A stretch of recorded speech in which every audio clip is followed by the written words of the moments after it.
Hello, hello. Yeah, so then, like the Hey, how's same it going, thing, so Jamie? when you come in, then once you're done, we've got things Okay. there.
Are you listening to me?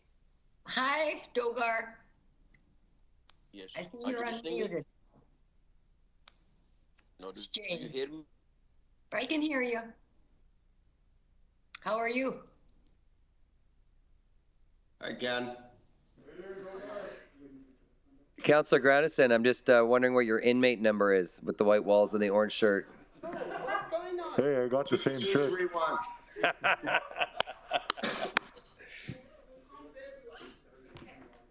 I got the coveralls, that color.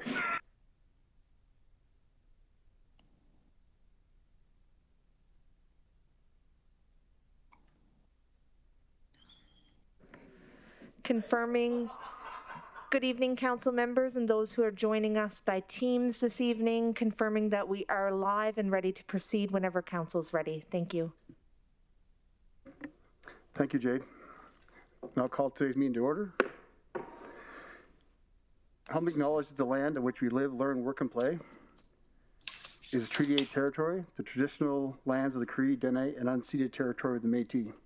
And tonight, as we have councillors participating through teams, Councillor Dogar, Councillor McGrath, Councillor Gradison, and Councillor Stroud. Please ensure your camera's turned on, and so you have for voting purposes, and just raise your hand to vote. Thank you. Before we adopt tonight's agenda, is there anyone who wishes to serve notice of motion? For those with notice of motion, please press your microphone button, or on Teams, raise your hand. Councillor Gradison. Thank you, Mr. Mayor. I'm just looking it up here so I can see it.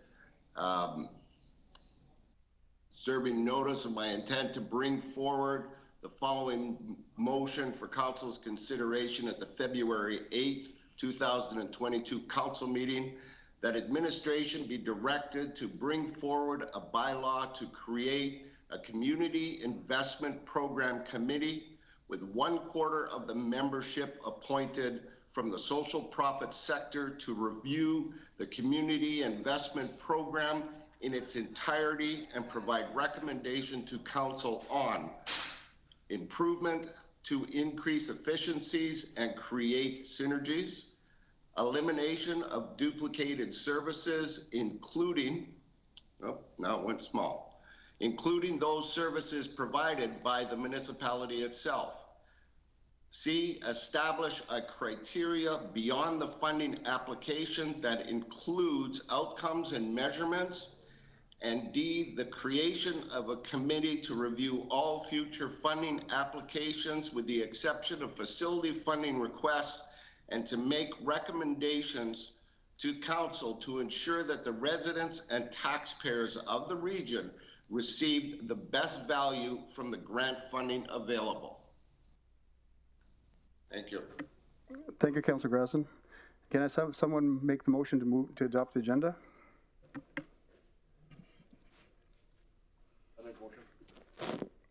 Councillor Ball. I move the agenda be adopted as presented.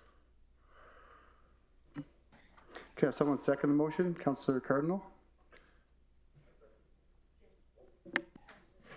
I second the motion. All right, is there any other amendments to the agenda? Mayor Bowman, members of council, sorry to interrupt, but I've just been notified of an issue with Councillor Dogar and his connection. I'd ask council to just pause before we proceed so that Councillor Dogar doesn't miss the vote, if that's okay with everyone. Thank you. For those on Teams and watching online, just give us a few moments. Thank you so much.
Okay, we're going to continue without Councillor Dogar.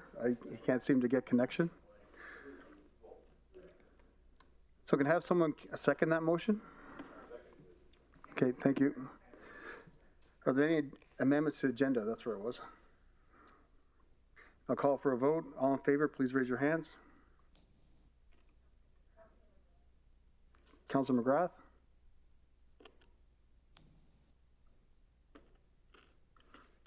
Councillor Stroud? Okay, thank you. All in favor? It's carried unanimously. Can I move on to the consent agenda? Does anyone wish to remove any items from the consent agenda?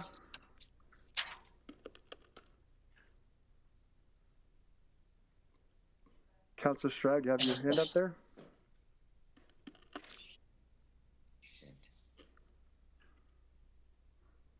Councillor Stroud? Oh. Hearing none, can have someone make the motion? Councillor Weigel? I move that the recommendations contained in items 3.1 and 3.2 be approved. You can have someone second that motion? Councillor Ball? I second that motion. And I'll call for a vote. All in favor? And it's carried unanimously. Moving on into the agenda, item number 4. I'm pleased to present the following proclamation for Family Literacy Day, which highlights reading, writing, and lifelong learning. As it's as simple as reading with your child or following a set of written instructions.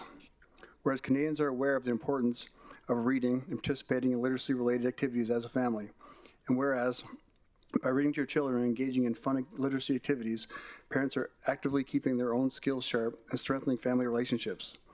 And whereas it is important to practice for 15 minutes every day by reading together, playing a game, writing a letter, or even following a recipe together as a family. And whereas family literacy helps reinforce the importance of learning with children as a means of building the knowledge necessary for future life skills. And whereas literacy-related activities positively affect the language development of children. And whereas Family Literacy Day celebrates parents and children reading and learn together to become lifelong learners. Now therefore, I, Sandy Bowman, Mayor of the Regional Municipality of Buffalo, do hereby proclaim January 27th as Family Literacy Day. Now move on to presentations. I'd like to invite Melissa Flett, Director of Wood Buffalo Regional Library, to present the Library Board Safety and Use Bylaw, and following the presentation, administration will be presenting a Business Arising Report.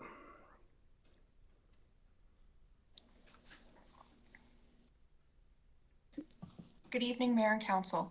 My name is Melissa Flett, and I'm the Director of Wood Buffalo Regional Library, and I'm here tonight to present the Regional Municipality of Wood Buffalo Library Board Safety and Use Bylaw, which were included with our submission and request that Council accept them as information. The Alberta Libraries Act gives the board the power to pass bylaws around the safety and use of the library. Our safety and use bylaws includes the terms and conditions under which patrons may access library service, library resource usage and loan, and borrowing penalties. The bylaw also includes schedules for fees for meeting room service and equipment use, fees for issuing library cards, loan periods for library resources, and penalty provisions for library materials. The revised safety and use bylaws reflects information in our board's current policies. We aim to provide library service for all community members with minimal barriers to access, while still ensuring legal requirements are met, expectations for use are clearly defined, and our space is safe and comfortable for patrons and staff. On June 16, 2021, the Library Board approved the third and final reading of the revised Safety and Use Bylaw. Per Section 37 of the Libraries Act, we must present the bylaw to Council for acceptance. If accepted by Council, we'll then file the bylaw with the Minister of Municipal Affairs. Thank you, and I'll be happy to answer any questions that you may have. Thank you for your presentation, Melissa. Are there any questions from Council? Councillor Stroud? Thank you, Mayor Bowman, and thank you, Melissa, for the presentation. Has there been a process in place for collection of fees without this bylaw? Yes, so we do collect fees already. Prior to 2000, our library bylaws were not required to come to council. And upon our bylaw review, it was determined that they haven't been brought forward, so we are bringing them forward now. Okay. And has there been an increase in fees from previously? No, there hasn't. Okay. I just want to tell you, I really enjoy my membership with the library. There are a great variety of services for the public. Thank you.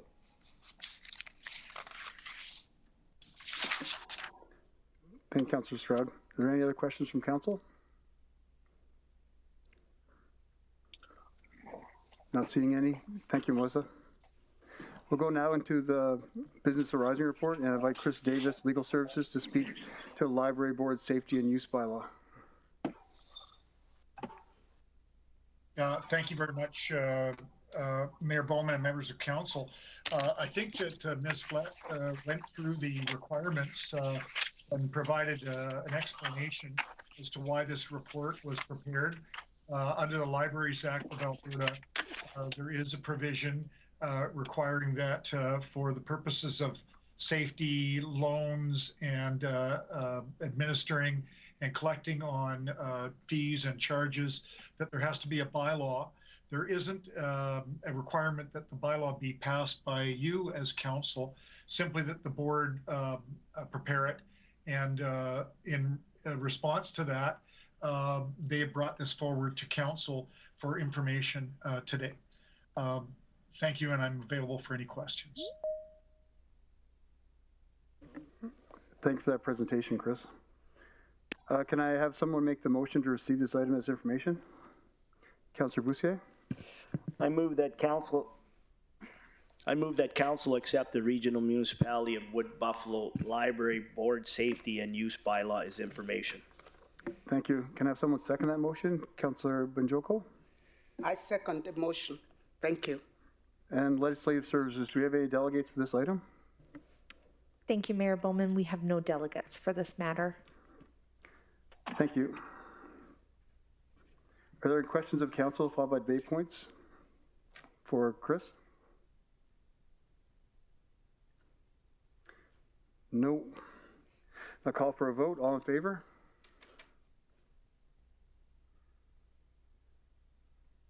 Councillor Stroud? Oh, didn't see your hand. Thank you. And that's carried unanimously.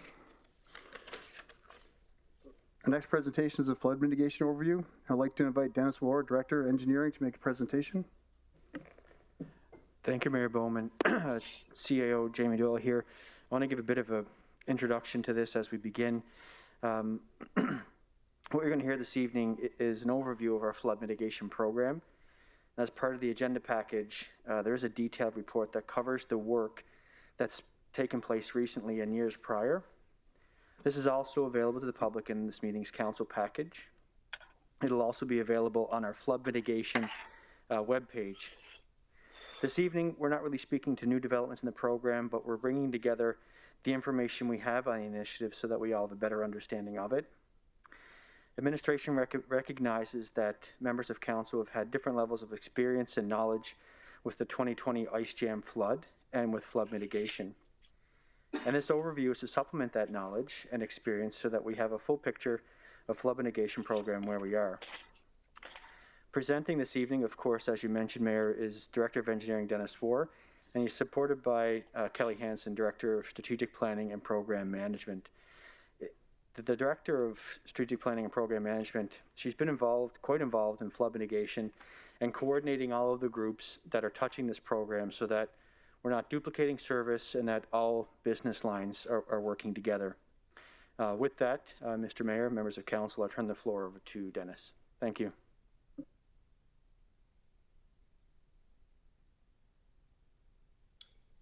Thank you, CAO Doyle, and good evening, Mayor Bowman and members of council. For the record, my name is Dennis Ward. I am the Director of Engineering. And before we begin this evening, it's important for us to recognize that the information being shared is not new, and to acknowledge that each of you as leaders and long-term residents, some of you, within our community have firsthand experience and knowledge of this topic. The flood mitigation overview in this presentation is being provided with the intent to establish a shared understanding of historical decisions and actions taken to date with respect to the flood mitigation. It's important to note that this topic is far bigger than the act of completing a construction project, as it has involved years of developing relationships, shared conversations, community engagement, and involves many different regulatory considerations. It is complex, however, we are committed to the completion of the flood mitigation program. I will just share my screen with the presentation.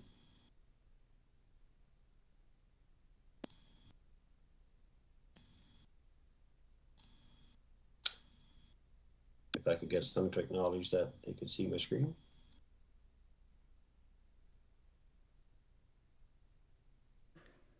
We can see your screen, Dennis. Thank you.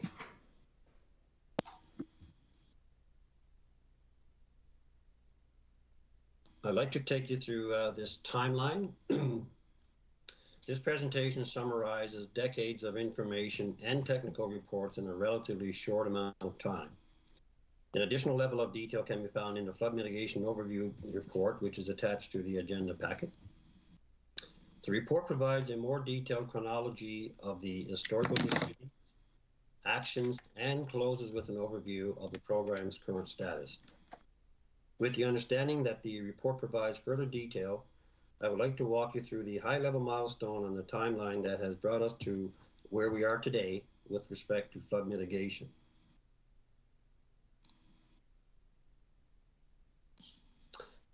In 1993, the government of Alberta released a study that defined the 1 in 40-year flood elevation as 248.5 meters and the 1 in 100-year flood elevation as 250 meters.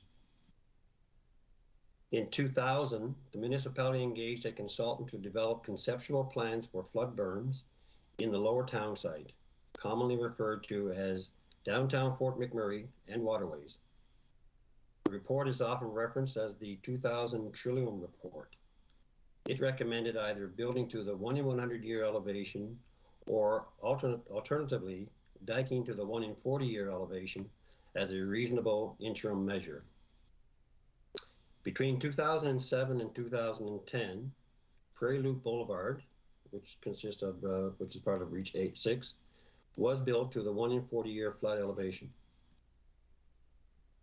It's during this period in 2009 that a new lower town site area redevelopment plan was adopted by council and outlined parameters for construction of basic flood protection systems to the 1 in 40-year elevation. In 2013, flooding in various locations in Alberta, primarily in the Calgary area, triggered the Government of Alberta, GOA, to pass the Flood Recovery and Reconstruction Act. This act established powers for controlling, regulating, or prohibiting land uses or development in a floodway. The RMWB was provided an exemption contingent upon flood mitigation completion to the 1 in 100-year flood elevation level. The municipality passed a land use bylaw amendment to restrict development below this level. In 2014, the flood mitigation program became an approved multi-year capital project with the intent to protect to the 1 in 100-year flood elevation level. However, in 2015, a study was being contemplated by the GOA, and the study would incorporate new data that could impact the 1 in 100-year elevation. As a result, the RMWB was uncertain as to the correct elevation required for construction to maintain eligibility for provincial grant funding. Because of this, the municipality requested a 1-year deferral from the GOA to implement flood mitigation, and the municipality undertook an investigation to examine alternatives.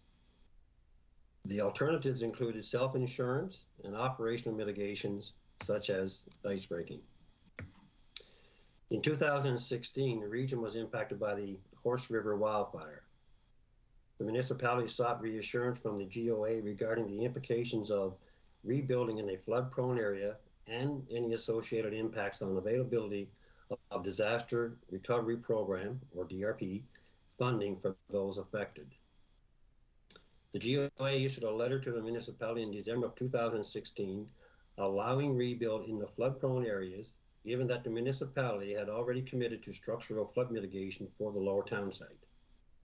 The GOA specified that flood mitigation should be constructed to the current minimum 1 in 100 year elevation of 250 meters, with an appropriate level of additional height or freeboard. Following this clarification from the GOA, Council repealed the 2013 Land Use Bylaw Amendment that restricted development below 250 meters and enabled rebuilding in those communities. Late in 2016, a report was received that ruled out self-insurance as a feasible option and determined that protection from structural mitigation was far more cost-effective against economic loss. In 2017, the municipality continued its investigation of operational mitigation options. It was determined that the standalone walls and demountable walls would likely be damaged by the movement of ice flows, and the municipality returned to the 2014 conceptual plan of constructing berms at the 1 in 100 year flood elevation. In 2018, Council approved the 2018 capital budget and the 2019 to 2022 capital plan, including the flood mitigation program and the Clearwater Drive project designed to the 1 in 100 year elevation. The updated flood mitigation program with some revised alignments was presented to Council, after which design resumed and associated environmental application processes began. In 2019, design work continued and significant coordination to ensure easements, alignments, Water Act approvals were in place. Reaches were also separated at this time to allow for expedited construction and maximum grant eligibility. In 2020, the most recent ice jam flooding occurred during the river breakup. Flood mitigation efforts were significantly impacted by as we collectively focused on the necessary recovery efforts. As a part of the recovery efforts, substantial community engagement with property owners and businesses in affected areas was completed with informed Council's direction to go above and beyond the GOA's 1 in 100 year flood elevation standard and use the 1 in 200 year flood elevation going forward. During this time, it was confirmed that the use of temporary mitigation measures would be incorporated until permanent mitigation was complete. Council also directed that a voluntary buyout or the option to raise homes be offered to Ptarmigan Court property owners. For Draper, Council directed administration to investigate the feasibility of a grant program for lot-specific mitigation. In 2021, the municipality has continued with revisions to increase reaches to the 1 in 200 year elevation, implement temporary measures, and support ongoing flood mitigation work. As we look ahead to 2022 and beyond, we see the continued implementation of the 1 in 200 year flood elevation level with completion of the flood mitigation program planned for 2024. When the work of the structural mitigation is complete, we will see a shift to ongoing operations and maintenance beyond 2024. On the next slide, I'll speak to the individual components of the flood mitigation program. This map represents the above ground flood mitigation efforts. It shows the work that is most recognizable when you are out and about within the community and outlines where permanent flood measures are being constructed. I'd like to take this opportunity to walk you through the maps, recognizing more detailed information is included in the accompanying report. Starting on the left, the segment shown in blue, if you can see my arrow here, flood mitigation in the lower town side is divided into individual reaches or sections. These numbers are 1, 2, 3, 4, and so on. Reaches 1 to 4, which is this area here, the blue and the purple, are built to the 1 in 100 year elevation level and will be complete to the 1 in 200 year elevation level in 2022 and 2023. This work was transferred to the Waterfront Park project to ensure a seamless coordination of the two different scopes. If you see my arrow here, this reach 5 wraps around the Riverwalk Villa and the Edgewater Court. We currently have a contract in place for the detailed design and construction administration. Reach 6 is this area here shown in yellow, which travels along the Clearwater Drive. This is built to the 1 in 40 year elevation level. We have a contract in place for the preliminary design to the 1 in 200 year elevation. Reach 7, which is shown here in this brown color. This is around the Longboat Landing area. The mitigation earthwork is complete to the 1 in 200 year elevation. This section here, which is reach 8, is shown in the gray color. Also around Longboat Landing is scheduled for completion by 2022, this year. Reach 9 is this other purple line here, which is by Heritage Village. This is built to the 1 in 100 year flood elevation, and temporary seasonal measures will be used to achieve the 1 in 200 year elevation. Waterways is more closely shown in the map on the top right, which is this area here. As shown, reach 10 onto along Saline Creek Parkway, this area here, and is currently planned for completion in 2024, although a small portion of the work will be completed in 2022. I would like to note that this is an adjustment from what we had previously communicated. In order to reduce construction congestion and address safety concerns in this area, Reach 10 construction was shifted by 1 year to ensure it does not occur simultaneously with Reach 11, which is this area here. Reach 11 is scheduled for completion to the 1 in 200 year flood elevation, and that's scheduled for completion in October of 2023. As we look at Taganova, which is this map up here, in the top left corner, this image provides a conceptual flood mitigation alignment as detailed design is underway. The final alignment may change due to the impact to existing municipal and private infrastructure, with consideration for available real estate within those areas. You may have noticed there are 2 additional areas that were discussed in the report, which are not shown on this map: the neighborhood of Draper and the Hanging Stone expansion area located alongside the Hanging Stone River near Fire Hall 1. Flood mitigation needs in these areas require further review, and that work is ongoing. So for upcoming spring of 2022, as we look forward to this spring, construction is planned for reaches 8, 10, and 11, Taganova, and a small portion of Reach 10. Continued use of temporary mitigation measures where required will be used in preparation for river breakup. As permanent mitigation is implemented, temporary measures are reduced. Our planning and implementation of these measures will continue to be guided by lessons learned and best practices. Our ongoing focus of engagement, planning, mitigation, prevention, and preparedness will continue.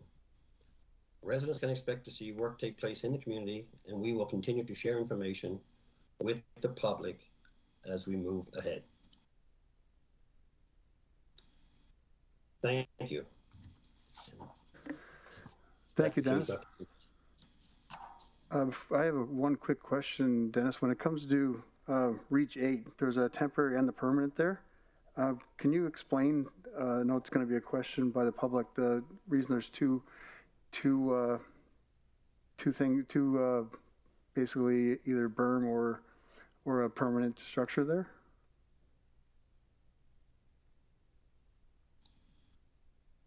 Through the chair to Mayor Bowman.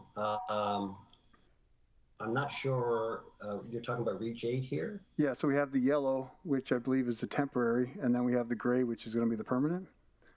That's correct. The The yellowish is indicating where we put the temporary measures, and the gray is the permanent location. Okay, thanks. So that's the yellow is what's there, will be there now for temporary, and the 8 will be the permanent one that's going to be constructed?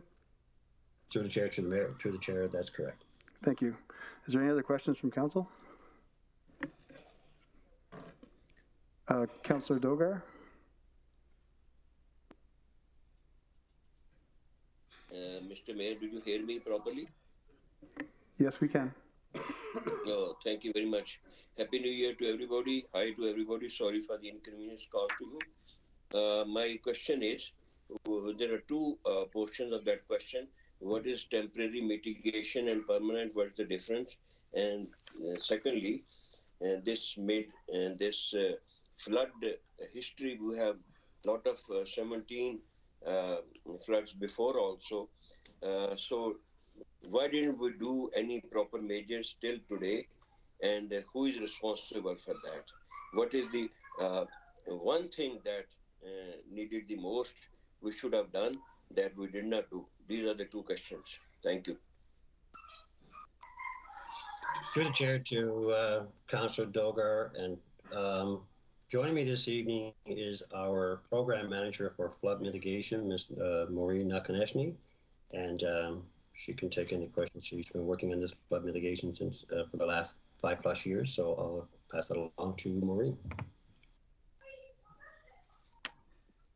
Thank you, Dennis. Through the chair to Councillor Dogar. Your question about the difference between temporary and permanent mitigation. The temporary mitigation consists of not just the temporary clay berms, but also hydro bags and other barriers.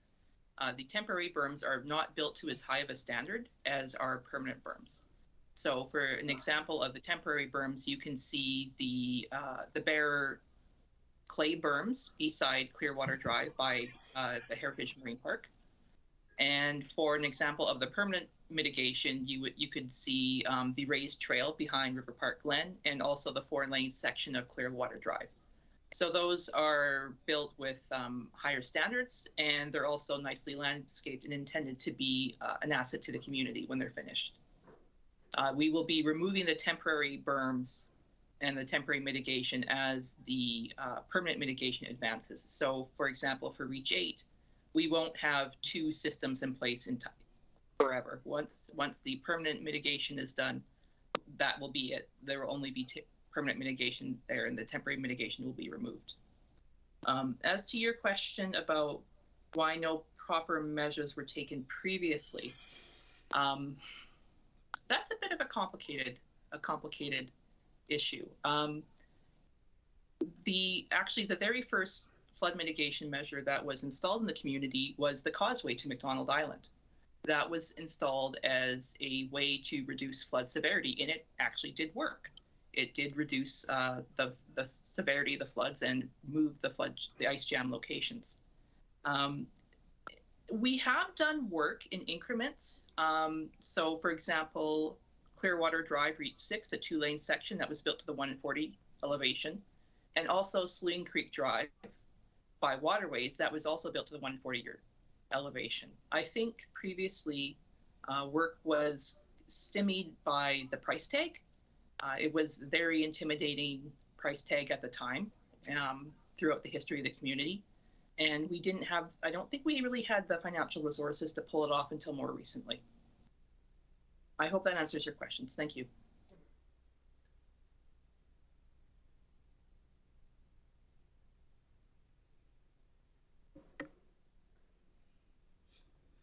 Yeah, Councillor Benjoko. Thank you, Mayor Bowman. My question is more of maybe commercial and somebody who's not technical. There's been a lot of work and a lot of years when you look at the work that has gone into flood mitigation in our area. My question is, what are we doing?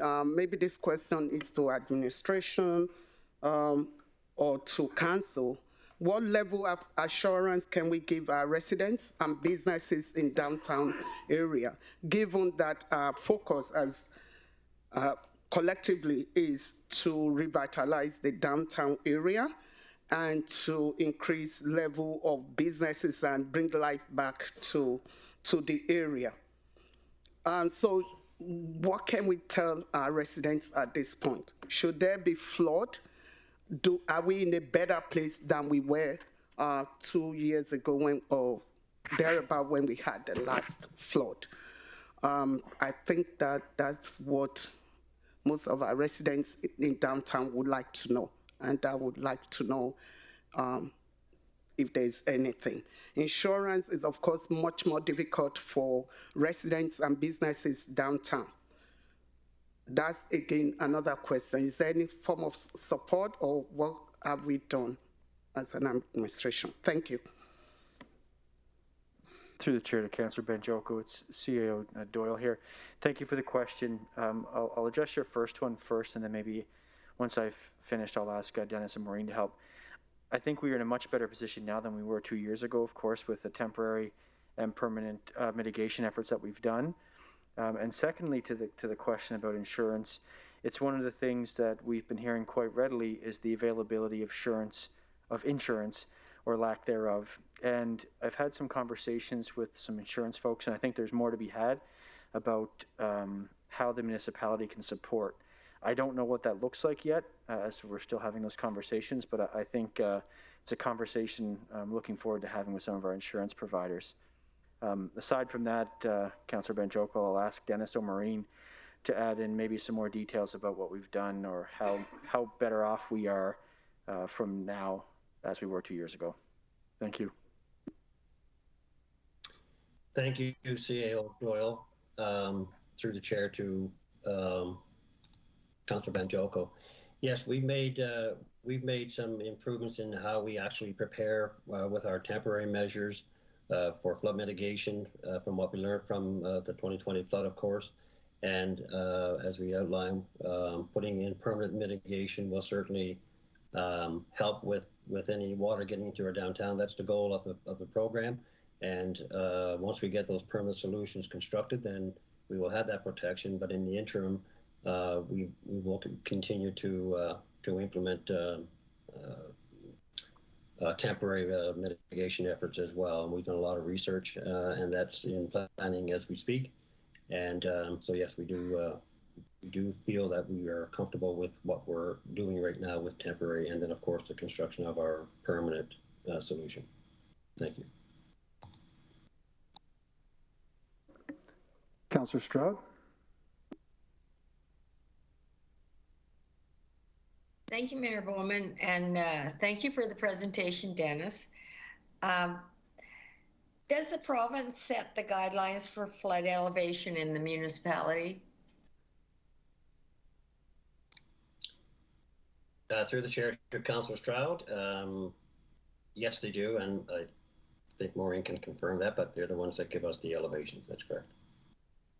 Okay, has there been changes in the provincial guidelines while the RMWB was trying to implement the flood mitigation?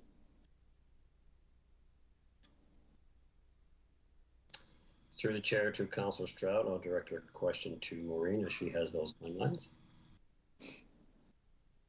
Thank you, Dennis. Through the chair to Councillor Stroud. The province hasn't necessarily updated the requirements recently. They do they have updated the flood modeling through their river hazard study. And of course, over the decades that the flood mitigation work has been ongoing, they have changed standards. The area where the province requires certain flood elevations of it is through so that there's not a specific spot anywhere else that they say thou shalt build to this elevation, but when they're reviewing our Water Act applications for our flood mitigation construction, they would be looking at the elevation we're building to, and if we were building to something lower, they would question us on it. Thank you. Thank you, Maureen. And did this set back the timelines for construction for the flood mitigation with the changes from the province on the height of the flood mitigation or the berm? Through the chair to Councillor Stroud, I think the uncertainty as to whether the flood elevation would change as the result of the province's river hazard study really kept us in limbo, it seems, for a few years.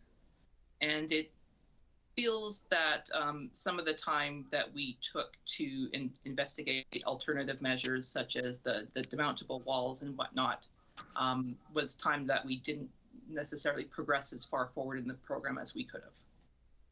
Thank you, Maureen. It's my understanding that the province has now changed their policies in regards to the provincial disaster recovery program, in that a home can only receive DRP funding once for a flood, and after that, the homeowner is responsible. Can you please clarify?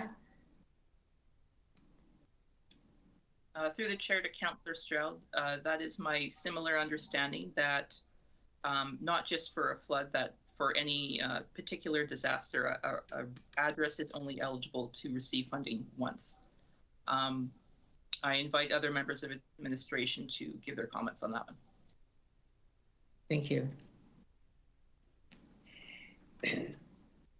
I think your flood mitigation timelines are good, and hopefully it moves forward as you want to see it happen. Thank you.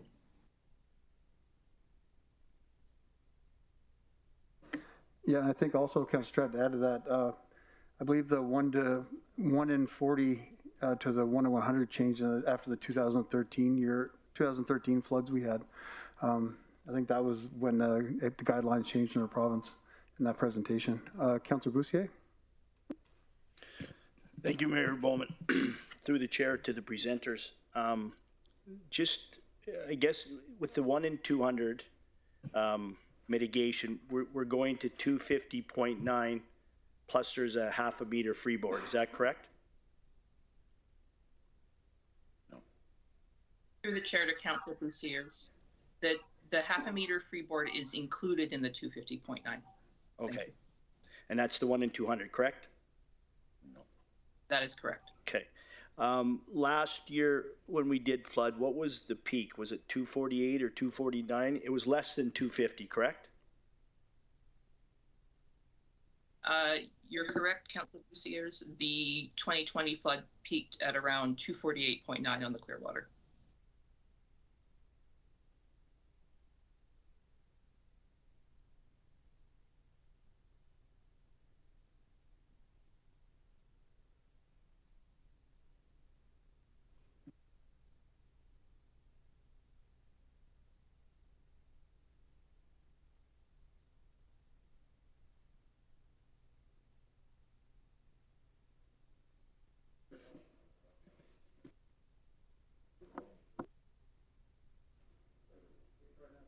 Okay.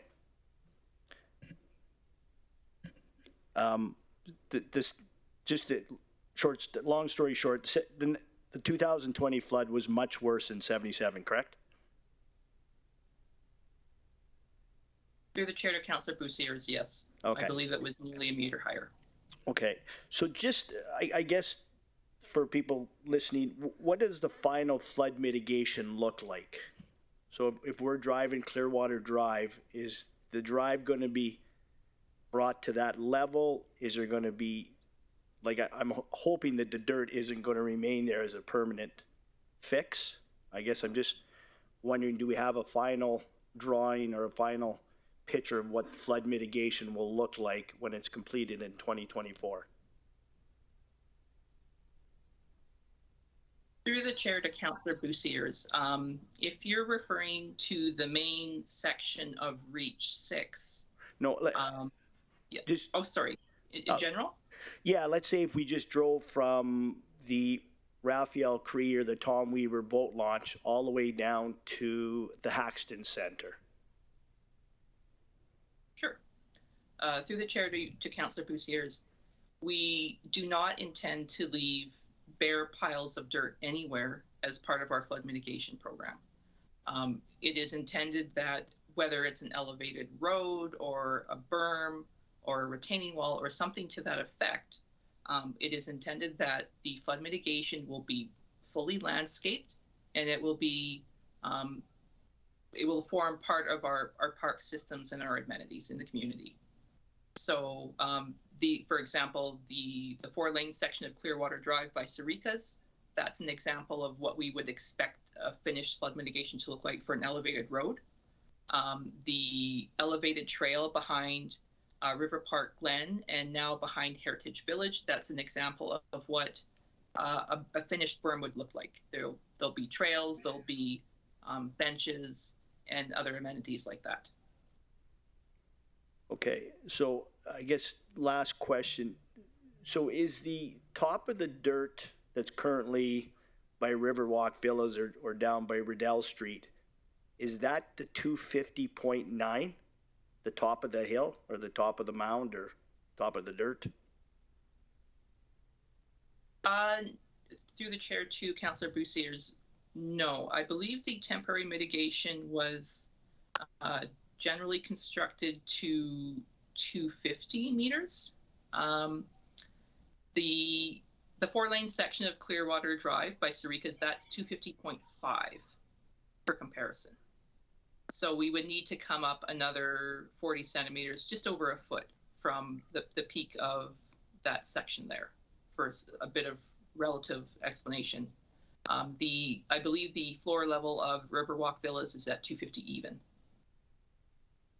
Okay, so is it safe to assume, just again, I said last question, this is it, that the drive, if we drive down Clearwater Drive, and again, we'll start in Draper or Waterways, and we head down that way, is it safe to say that we will be able to see the Clearwater River at all times, as you can now, without the dirt?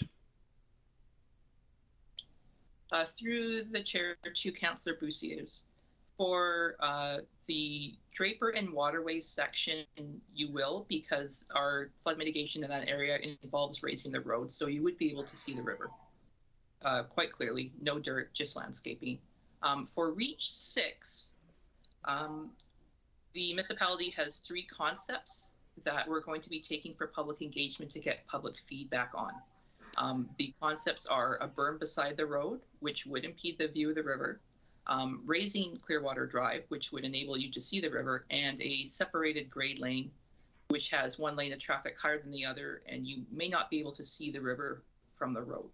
So for Reach 6, we'll be taking public feedback to determine which option we're building there. And that would be the 2-lane section of Clearwater Drive. But for the rest of the flood mitigation area, you would be able to see the river from the road or from on top of the berm or close to, the exception being Reach 7. Okay, thank you. Thank you, Councillor Boussier. Councillor Weigel?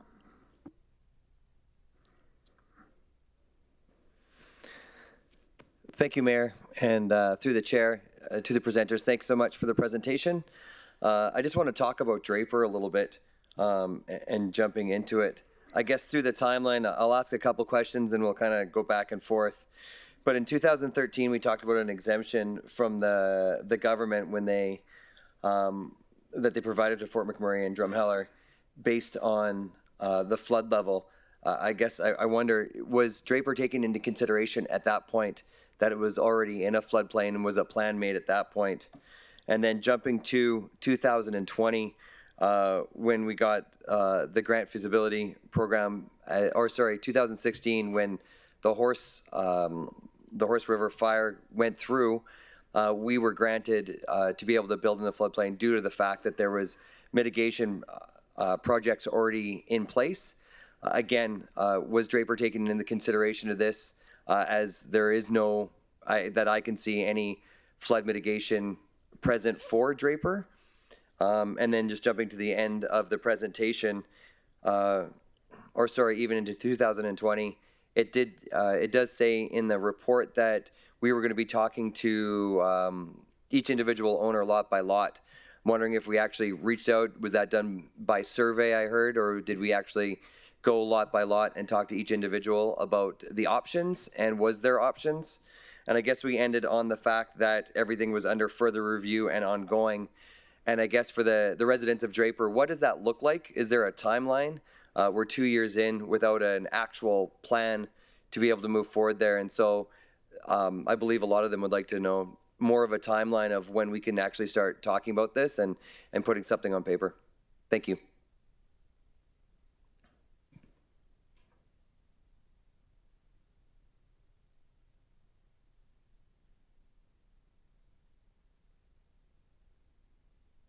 Through the chair to Councillor Weigel.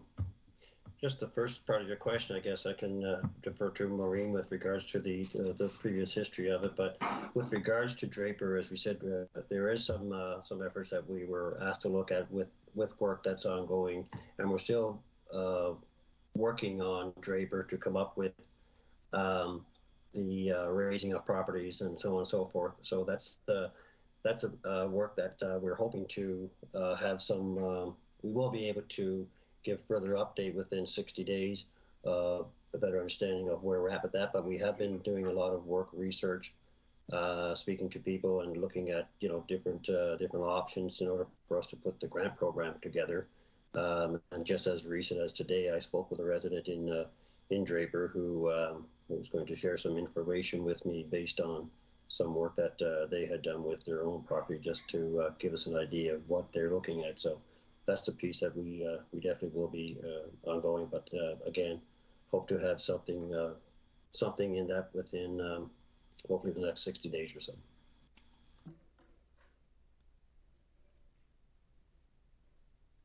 Thank you, Dennis. And through the chair, I believe Matthew Harrison has some engagement information. I think he's online to share with that as well. Yes, I am. Thank you, CAO Doyle.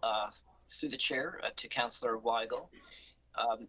Yes, Councillor, we did do one-on-one engagement with residents. So in addition to the original wider community engagement in August of 2020, where we met in Howard Q Park and at the Snine at Mac Island, we provided a one-on-one engagement opportunities, and that was based on a September 15th council motion asking us to engage specifically on raising property levels, or if there'd be interest in a grant program, and if not, what other options would be of interest. So we announced that potential engagement and asked questions related to that. We announced it via news release, and then we asked residents to contact Pulse, and those residents that we didn't hear from, of the 46 properties that had been identified, we actually went into the Draper area and we left door hangers, or we had conversations with people if they were available. We asked them to reach out to Pulse again, to book an appointment. That way we could bring a group of subject matter experts down to their property, and we could walk the property and discuss the concerns and the different uniqueness of each lot. Failing hearing from everyone, we also sent a registered letter in November of 2020, and as well we've kept up lines of communication with via email. We do have a mailing list. If there are residents who would like to ensure that they're on a mailing list, they can always contact Pulse about that, and they can also visit the Participate Wood Buffalo webpage, and they can subscribe to the Draper Projects page. So yes, there has been an effort to have one-on-one engagements, to at least provide the opportunity for residents who are interested in that one-on-one. And we certainly look forward to working with residents as we move forward, and I hope that's addressed your question. Thank you.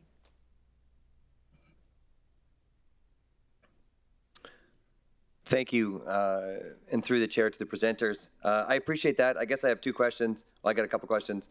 I don't think we went over whether Draper was considered when we were talking about the horse fire in 2016. And then forward, some of the properties down in Draper obviously won't be able to be risen to the 1 in 100 level. It's just it doesn't make any sense. Is that where are we looking at options on that, without naming any, obviously?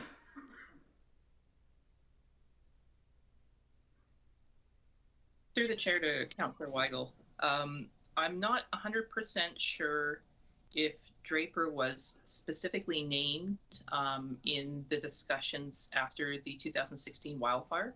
I'd have to go back to the letters from the province to check. As for those properties that can't be raised in Draper, one of the options we had proposed is to do some site grading for those properties that were reasonably close to the desired elevation, say within half a meter or so. For the properties that for which site grading or structure raising are not applicable, that would be another item for discussion there. We didn't have an option in mind for those properties, and I think we'd have to bring that back to council for further discussion and further direction. Thank you. Thank you, Maureen. I appreciate that. Councillor Ball? Hi there. I've just got probably one question from Maureen. I had a whole bunch, but it looks like Lance was looking over my shoulder here. I'm curious about the design timelines relative to REACH 6. You had mentioned that you're just engaging that this year and looking for 3 potential options. One of the things I think we need to consider is the Clearwater River has Heritage River status, and I would have difficulty driving along Clearwater Drive and looking at a berm and not seeing Clearwater River. So I think that's maybe something you should look into. And what kind of timelines are you looking at getting this design complete? Because it's a fairly large reach and quite a lot of dirt to move. So Through the chair to Councillor Ball. So, echo. For REACH 6, we're hoping to have the renderings of the conceptual options ready for public engagement this spring. You are right, it is a big section. We had anticipated 2 years of construction for it. And we will try and do as much work as we can this fall. So things like shallow utilities relocation. But yeah, it's a big lot of work, and there's no doubt about it. It's going to take a long time. Thank you. okay, well, and further to that, if we're looking at a current elevation on REACH 6 at 248.5 and our target is 250.9, that's 2.4 meters higher. So moving that road up 2.4 meters is one and a bit of me. It seems like a very expensive task. Obviously, putting berms beside could be significantly cheaper, but are you leaning one way or the other, or are you just looking for community input on that? Through the chair to Councillor Ball, we are leaning one way a little bit internally. Of course, there's different opinions. I'm hesitant to say what we think we would like because I don't want to sway the public engagement. But I do suspect that the public's going to come back with similar comments as yourself and similar comments as the internal stakeholders have raised. Okay, thanks. And when we're talking, I just don't want to confuse 1 and 200 because I believe 1 and 200 is 250.4, not 250.9. And I believe 250.9 is an engineered add-on of half a meter freeboard, correct? Through the chair to Councillor Ball, you are correct. The half a meter freeboard is in addition to 250.4, giving us a design elevation of 250.9. I will note that the GOA letter of 2016 permitting us to rebuild in the flood-prone areas did specify 1 and 100 elevation plus freeboard. So we consider that as a requirement of the GOAs. Thank you. Okay, so but that freeboard takes us up an additional amount. So potentially we're protected to 1 and 350 now at 250.9 without the freeboard on top of that. Through the chair to Councillor Ball, you are correct. We think that 250.9 puts us at somewhere between 1 and 300 and 1 and 350. Okay. However, we consider ourselves obliged to have freeboard. Thank you. That's all. Okay. Thank you, Councillor Ball. Is there any other questions from council? I don't see any there. I have one quick question, whether you can answer it right now or not, but where Draper was built in a flood zone anyway, when it was given the ability to go from a rural to part of the municipality, is there a way, and I never thought of this until after Councillor Weigel was speaking, to allow residents to kind of at your own risk leave their places there? Is that something that's been looked at?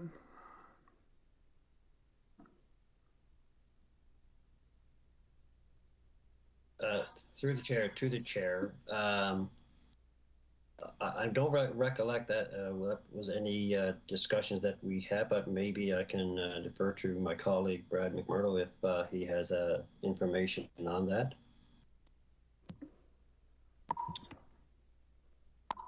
Through the chair to Mayor Bowman.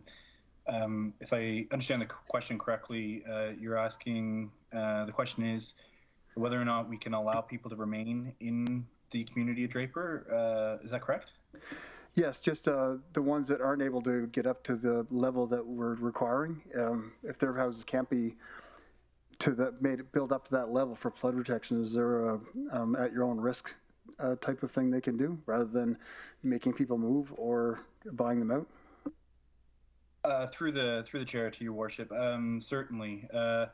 The conversations that we've had internally and that Dennis and then the engineering team have had with the province, there isn't a requirement to mandate that people remove themselves and their structures from the community of Draper. I think the decision from the province related to the changes in the disaster recovery program funding model is indicative of that. Essentially, they're employing, if I can say, remain at your own risk strategy with offering a single opportunity to be eligible for disaster recovery funding as a result. So there's no intent to forcibly remove people. The province hasn't expressed that to us, nor is that something that we've discussed internally. We'd obviously like to find ways to mitigate and increase resiliency in the community of Draper, but certainly no intent to force people to remove themselves and their structures. Perfect. Thank you, Brad. And Councillor Bussier? Yeah, thank you, Mayor. Just one last question. I mean, we all focus on the overland flooding that occurred, but we do recognize that there was a bunch of houses that took on water that came up. With this flood mitigation, will that solve that, along with our backwater valves, will that solve the problem that a lot of folks that didn't have overland flooding but that had water in their basement? Through the chair to Councillor Bussier, it's Dennis Warher.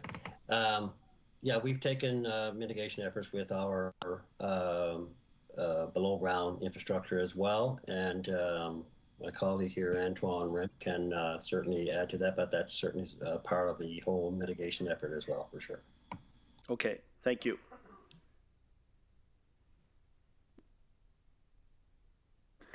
And is there any other questions from council? Oh, sorry, there is. Councillor Gradison. I put my hand back down. Okay, thank you, sir. Any other questions from council? Your hand's still up, Al. Is it? Thank you. Okay, one last question, probably the $1 million question, the $1 billion question. Dennis, is there any reason this couldn't be done by 2024? Is there anything that could delay the project, or can we be pretty confident that it will be finished by then? Through the chair to the chair. Yeah, we're confident based on the timelines that we've looked at of getting this done, and everything that's within our abilities to do.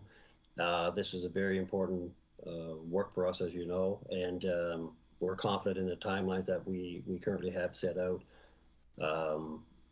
Yeah, we will endeavor to do everything we can within that timeline, and we're comfortable with that. So.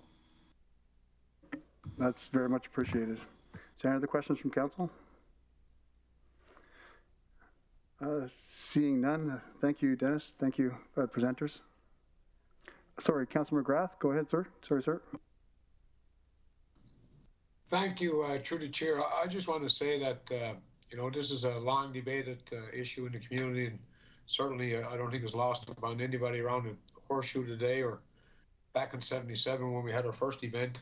I know that the brunt sometimes comes on the current council, but with the province and the feds up in the elevations, it's going to be up to us to advocate some more funding so that we can protect the residents, not only, I guess, for the flood mitigation, but for the future development of downtown.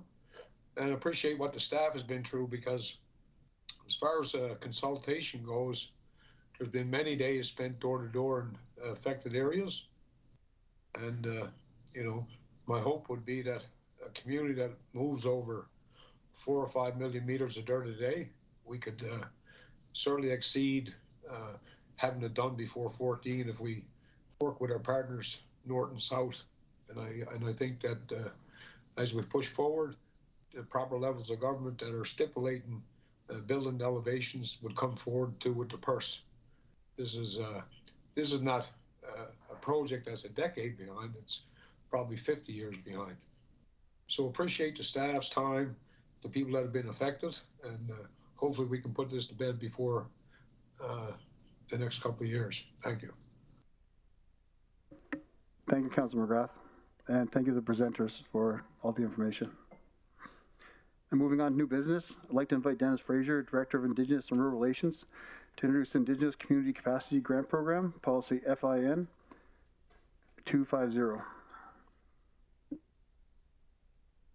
Good evening, Mayor and Council. My name is Dennis Fraser, and I am the Director of Indigenous and Rural Relations Department. Joining me for this presentation from the department is Manager Janine Cruz and Advisor Adam Schneidmiller. The department is pleased to present to Council this evening on the proposed Indigenous Community Capacity Grant Program, or known as ICCP. That is the result of over 3 years of ongoing discussions with representatives, from Indigenous communities and other members of municipal administration. The ICCP program that is being presented to you tonight is part of the proposed foundation of the RMWB's path to reconciliation. As will be elaborated on later in the formal presentation, the Indigenous Community Capacity Program is being proposed to support the implementation of negotiated protocol agreements with Indigenous partners. Protocol agreements are about establishing a defined relationship with each Indigenous community and coming to an agreement on mutually developed processes to strengthen how we work together. The proposed program tonight intends to address one of the key concerns from Indigenous communities pertaining to a need for capacity funding to support the implementation of protocol agreements and to support Indigenous-led engagement on municipal initiatives. So with that, I now turn it over to Janine Cruz, who will proceed with the formal presentation. Good evening, Can we pause the presentation for 1 second, Janine? Yes. Thank you.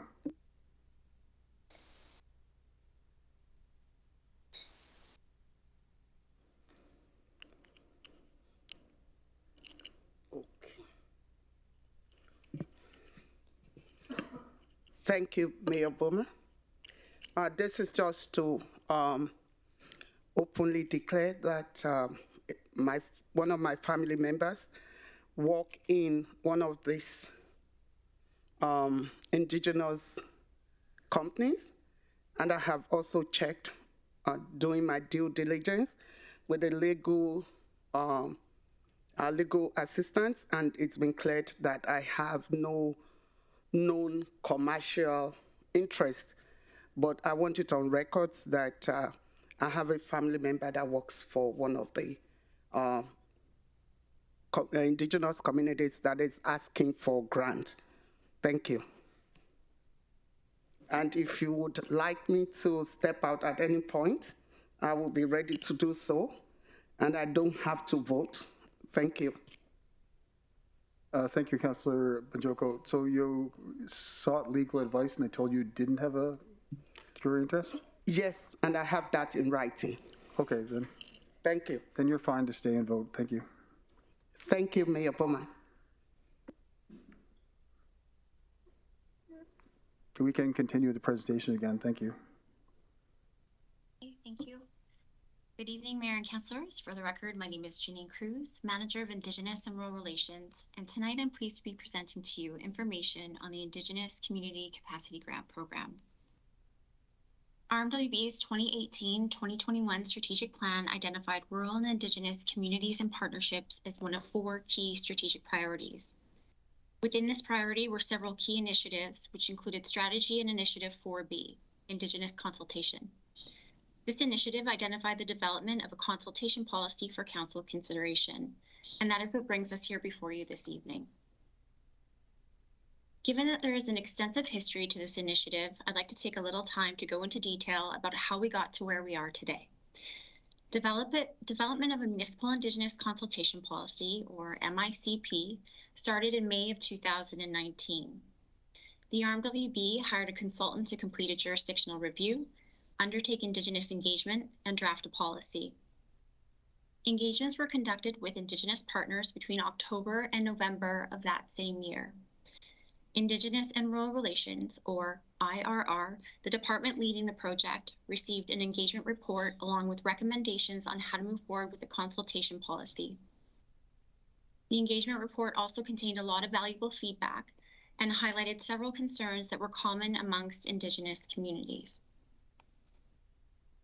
The common themes and concerns have been summarized before you on your screen, and because they add context to how we arrived at where we are today, I would like to spend a little time recapping each one in a little more detail.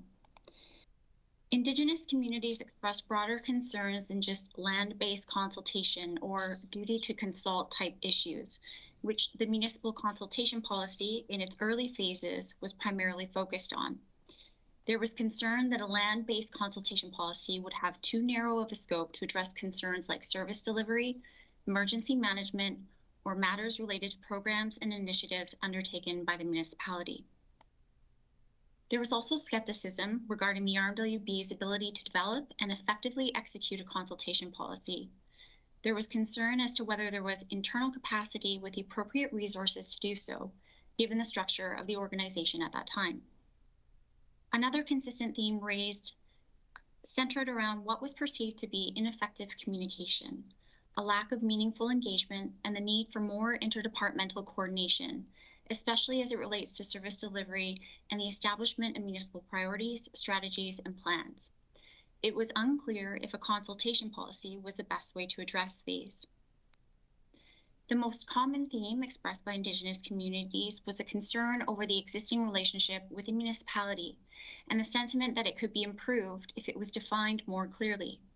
It was highlighted that each nation and community is unique and therefore would require an individualistic approach. Perhaps what's most interesting, though, is that the engagements had very little feedback on what a consultation policy should include, but rather focused on the need to repair and establish a new relationship. In other words, Indigenous communities express the need to define the process, or in other terms, define the relationship, rather than just focusing on and creating a policy. Based on the main themes from the 2019 engagements and the sentiment that a consultation policy couldn't address the concerns that were raised, IRR began to explore alternatives, one that could address these broader concerns, focus on a process over a policy, establish a renewed relationship with Indigenous communities, assist in municipal coordination, all while still being flexible enough to adapt to and work with the uniqueness of each Indigenous partner. As an alternative to the MICP, IRR explored the idea of protocol agreements, also sometimes referred to as relationship agreements. Unlike a consultation policy, which as mentioned is very narrow in scope, a protocol agreement would enable the municipality to address many of the common concerns raised throughout engagement. While still including components of consultation, a protocol agreement allows space for dialogue on joint priority setting and joint solutions development, tailored to each partner and founded on the principles that are in alignment with a government-to-government relationship. Principles which reaffirm several of the Truth and Reconciliation calls to action and articles within the United Nations Declaration on the Rights of Indigenous Peoples. Protocol agreements have been utilized by many different levels of government. In Alberta, the City of Edmonton has an agreement with Enoch Cree Nation that identifies shared principles, shared objectives, and communication protocols. Provincially, the Government of Alberta has negotiated protocol agreements with the treaty organizations, which are aimed to address priority areas and inclusive of implementation funding. Protocol agreements at the municipal level are common in other provinces, but are especially common in the province of British Columbia. One example being the agreement between Snuneymuxw First Nation and the Regional District of Nanaimo. In order to understand whether Indigenous communities would be supportive of a protocol agreement approach as an alternative to the MICP, IRR conducted additional engagements throughout November 2020. As of that time, the department was able to meet with 10 of 12 Indigenous partners, and they each identified specific elements that they would like to see in a protocol agreement. These main elements include leadership-to-leadership meetings, joint priority setting and joint solutions development, established communication and engagement and/or consultation protocols, TRC and UN declaration components, economic collaboration, and supportive implementation funding. These common elements were then used to develop a framework for draft protocol agreements. Building upon engagements in late 2020, IRR continued discussions and negotiations throughout 2021. To further facilitate these engagements, the department developed a discussion guide that included the main elements that Indigenous communities wanted to see in the agreements. Based on these discussions, a draft protocol agreement was then developed and circulated for review with the objective of continuing to work towards the completion of finalized protocol agreements with each Indigenous partner. IRR remains in discussion with the majority of Indigenous communities and their government and industry relations staff. I'd like to note that current discussions adhere to the protocols established by each Indigenous partner, and we respect that each nation has a process for bringing information to their leadership. To date, the department has been in contact with all 12 Indigenous partners, and at the time of submitting this presentation, IRR understood that 7 of those 12 were prepared to advance towards an agreement in principle, pending the availability of implementation funding. 4 were still undertaking a legal and/or technical review of the draft protocol agreement, and 1 Indigenous community, while being aware of the initiative, had not yet participated in advanced discussions. As expressed by many Indigenous communities, one of the main barriers to finalizing the protocol agreements has been a lack of resources and the need for capacity funding to support the implementation of an agreement. The proposed Indigenous Community Capacity Program, or ICCP, that is being presented to you this evening, is intended to mitigate this barrier and support the finalization and implementation of protocol agreements with each Indigenous partner.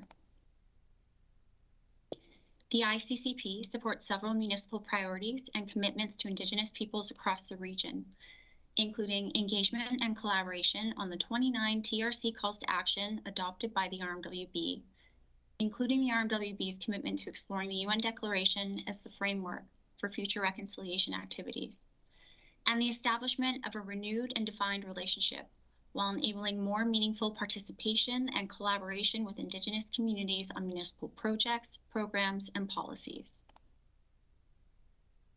In collaboration with IRR, Community and Protective Services, or CPS, assisted in developing the program to achieve 2 main objectives. The first objective being to provide funding to support the successful implementation of protocol agreements, and the second objective being to increase meaningful participation from Indigenous partners in municipal initiatives.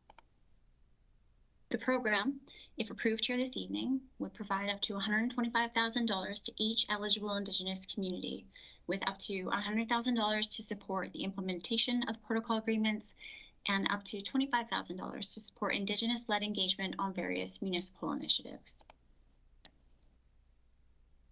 In order to access the funding, an eligible Indigenous community would be required to finalize a protocol agreement with the RMWB, with much of that work being led by the IRR department, provide evidence of leadership support to access the funding, and lastly, complete a grant application through the Community Investment Program, or CIP, online portal. CPS and IRR will provide support throughout the initiative to ensure that the application process is not a barrier to accessing the program. The program will be administered by the Community Partnerships and Initiatives, or CPI branch, in close partnership with IRR, and the grant will be managed through the CIP online portal to approve efficiencies for both administration and Indigenous communities. A program guide has been developed to support those during the application process, and as stated previously, both CPI and IRR are available to assist with all aspects of the program if needed. If the program is approved, administration will look to include a request for $1.5 million as part of the proposed 2022 municipal operating budget for Council's consideration. In order to permit time for the finalization of protocol agreements, while also permitting additional time for CPI to incorporate the program into the portal, the program will be expected to launch in March of 2022. It is therefore being recommended this evening that the Indigenous Community Capacity Grant Program Policy FIN 250 be approved. That now concludes my presentation. Thank you. Marcy Cho. Hi. Thank you for the presentation. Can I have someone make that motion?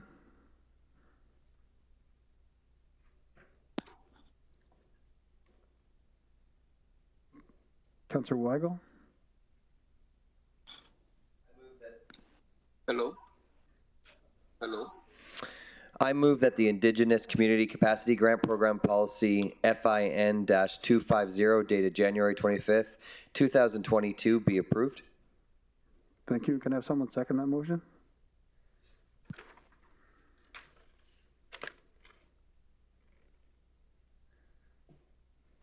Councillor Ball? I second that motion. And do we have any delegates for this item? Thank you, Mayor Bowman. We do have a number of delegates with us either through Microsoft Teams or inside the council chambers. So we can start with the first registered delegate. Through Microsoft Teams, we have Michael Evans, the Senior Manager, Government Relations, Fort McKay First Nation. Michael, if you're with us, you may proceed to make your presentation to council. On the item, you'll have 5 minutes to present. Thank you very much, Jade. Mayor and Council, I'd like first of all to acknowledge the commitment of this previous Council that put into its strategic plan a number of initiatives intended to improve the relationship between RMWB, the largest municipality in Canada, and the Indigenous communities, Métis hamlets and First Nation reserves that are within its borders. I think as well it's helpful to acknowledge the pivot made by your administration to move beyond consultation, as it was specified in the initial pursuit of a municipal Indigenous consultation policy, towards something that's more inclusive, that has been characterized as a protocol agreement. Consultation, in inverted commas, is ordinarily a treaty obligation triggered by land and resource management decisions on Crown land that is mandated by the Constitution and a growing body of Indigenous case law. Now, RMWB and Fort McKay First Nation are not 100% aligned on our respective interpretations of Treaty Number 8. We disagree, for example, that the taking up by the Crown of land as described in treaty to create settler habitations, such as the city of Fort McMurray, release RMWB from its ongoing obligation to consult on land use decisions with the potential to impact reserved lands. That means, from Fort McKay First Nation's perspective, that area structure plans, the land use bylaw, and the municipal development plan all require deeper consultation with constitutional underpinnings than simple community engagement. Land issues continue to be a bit of a sticking point. However, I want also to acknowledge the progressive posture that this policy, with improvements, will encourage between RMWB and Indigenous communities. The protocol agreements will recognize the recommendations of the Truth and Reconciliation Commission and the UN Declaration on the Rights of Indigenous Peoples, and RMWB will be among the first municipalities across the country to take that holistic position. These protocol agreements are intended to formalize improvements to engagement practices that are essential to improve RMWB's relationships with Indigenous communities. The protocol agreement concept takes a more inclusive view of engagement than has been typical at RMWB until recently, and I want to compliment your staff on their efforts. I also want to acknowledge some of the more successful recent engagements that have resulted in new highway signs that correct the spelling of Fort McKay, traffic signs in the hamlet in the Cree and Dene languages, agreement to support an Every Child Matters Memorial crosswalk, offers to contribute to the Horse River Wildfire Memorial, and more. We are also working with your staff together to develop a new raw water intake from the Ells River to Fort McKay, improvements to the water treatment plant, renewed road maintenance and upgrades, and next door, the construction of the new Fort McKay Pavilion on Métis land. I also want to draw a comparison between the RMWB's grant and an annual grant issued by the Alberta government to the Indigenous communities province-wide to support consultation called the Indigenous Consultation Capacity Program. Alberta provides an annual unconditional grant to First Nations and Métis settlements. I do not know if Métis locals are eligible. I count on President Quintal to answer this question if it's posed. But Alberta does grant money annually to support consultation on provincial initiatives. That said, the name of the RMWB's proposed policy and grant invoke the very reason that Fort McKay's protocol agreement with RMWB remains incomplete. It is a lack of capacity. When I first learned of the capacity grant, I was frankly thrilled because it would enable me to bring a new employee on board who could provide invaluable assistance with regard to municipal initiatives, including the outstanding completion of the protocol agreement that would establish the working relationship between this council and my chief and council, and between your administration and my office and my administrative colleagues at Fort McKay. However, I learned on Friday, through review of the slide deck presented to you tonight by your staff, that Fort McKay would not be eligible to receive the grant, funding very similar, as I mentioned, to a provincial program, until after the protocol agreement is finished.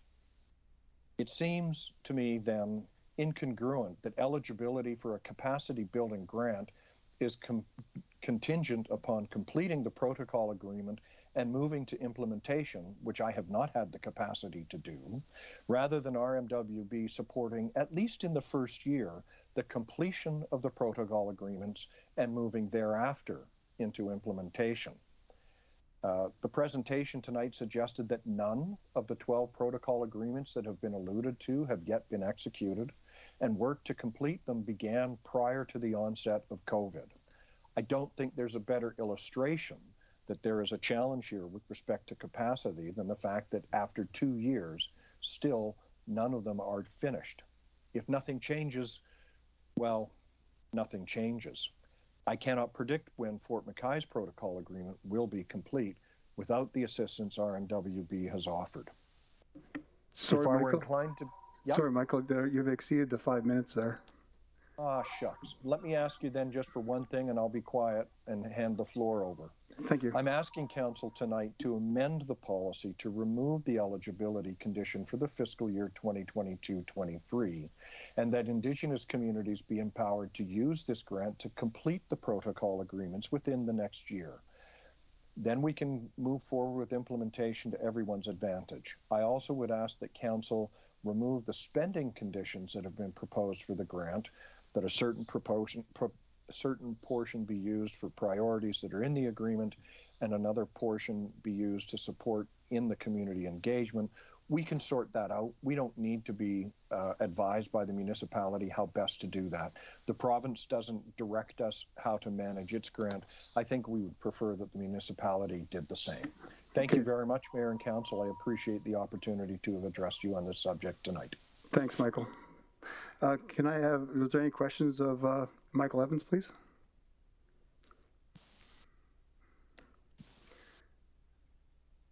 None in the room. Is there any online? Councillor Stroud. Thank you, Mayor Bowman. And thank you, Michael, for that good presentation and more clarity on what actually is transpiring. I appreciate that. Thank you. Thank you. Good to see you again. And Councillor Dogar. Hello, can you hear me, sir? Yes, I can. Yeah, to the mayor. About this motion, I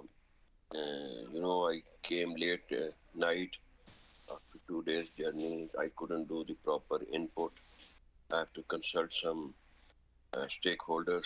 Can this motion be deferred? Sorry, Councillor Dogar, this is a time for questions for Mr. Michael Evans with Fort McKay First Nation.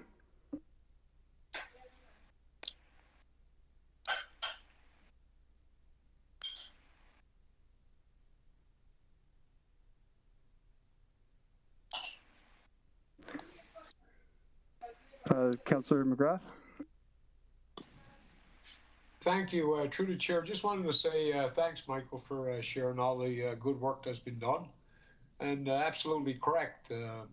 Things seem to be stalled here the last couple of years, as they are with a lot of stuff. And COVID, as we all learn our way forward, it might be a stumbling block for a lot, but I think that we need to educate ourselves and keep the needle moving on such various topics and relationships. And we'll probably see more of a virtual relationship, but we need to keep that going. And again, we appreciate, because there was some awful good work getting done, and hide the fact that certainly been stalled the last while. But I think that elected officials are managing their way through that.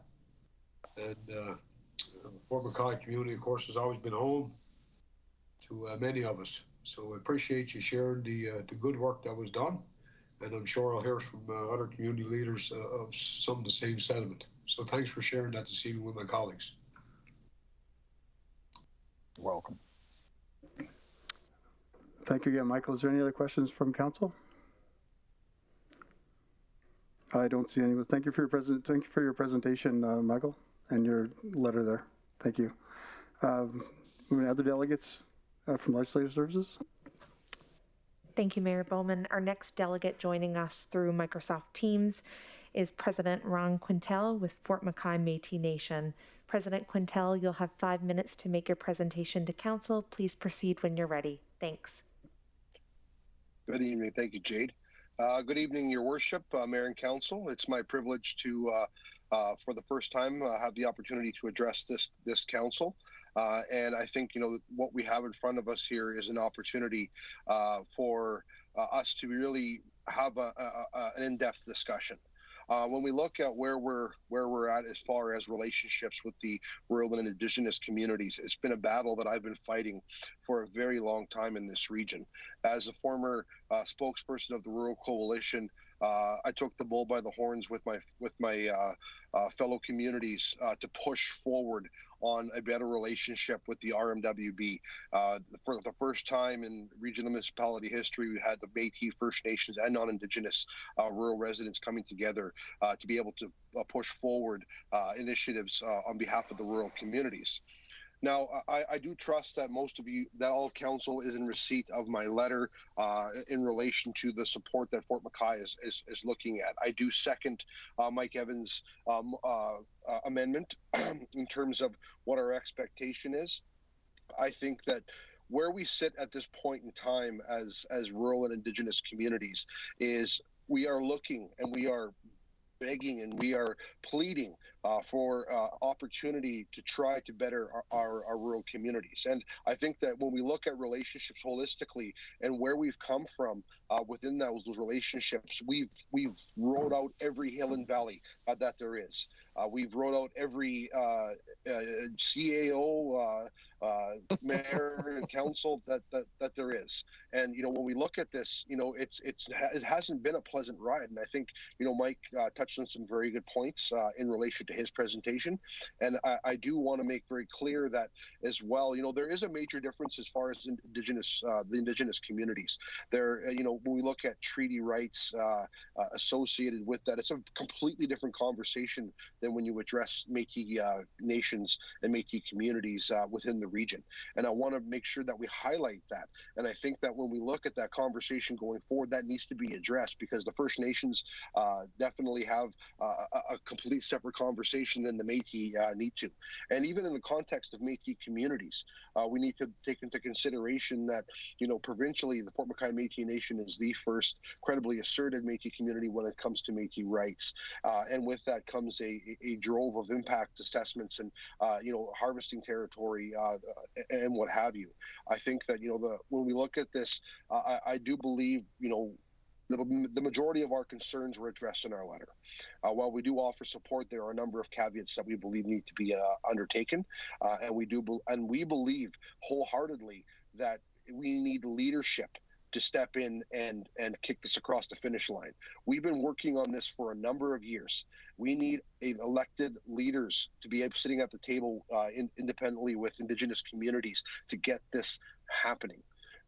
What our hope is that these dollars are able to be used for capacity so that we can work towards a protocol agreement. I don't agree with us having to have those dollars only if we're able to reach an agreement. I don't think that that's anything that's going to allow the Indigenous communities to move forward. Holding a carrot in front of our nose to be able to get to that step, I think is borderline insulting to Indigenous communities. Now, with that said, every community has their own right to be able to address these concerns. Fort McKay has made very clear in the past what our stance is, and I think that when we look at Indigenous communities holistically, we look at where we're at. We need to move forward, and I don't dispute that. And I think that I applaud the previous mayor and council, and I applaud this mayor and council for going down this road. But I think there's bigger conversations that need to take place between the Indigenous communities and mayor and council. And I think, perhaps, maybe independently or maybe collectively or maybe a bit of both needs to be addressed. And when we're looking at reconciliation, we're looking at TRC. The RMWB needs to bring in experts within IRR to lead that. I think we need to bring in people who have the qualifications and the skills to address such a huge item. We are in the largest impact zone when it comes to Indigenous rights and when it comes to resource development. Fort McKay has always been a pro-development community, and we've always worked very hard to work with not every level of government as well as the oil sands operators.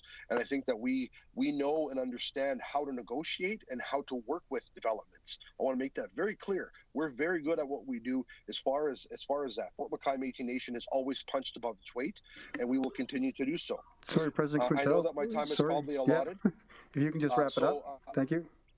I do want to thank you all for the presentation.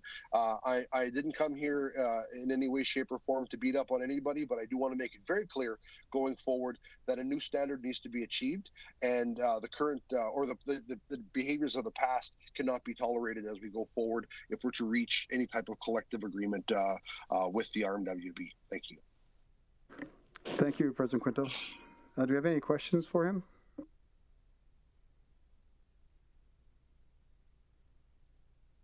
I'm seeing none. Thank you for the letter, President Quintel. Moving on to the next delegate. Thank you, Mayor Bowman. Our next delegate also joins us by Microsoft Teams. We have Brian Fung, Manager Government Relations, Athabasca Chippewan First Nation. Brian, if you're with us, you have 5 minutes to make your presentation to Council. Please proceed.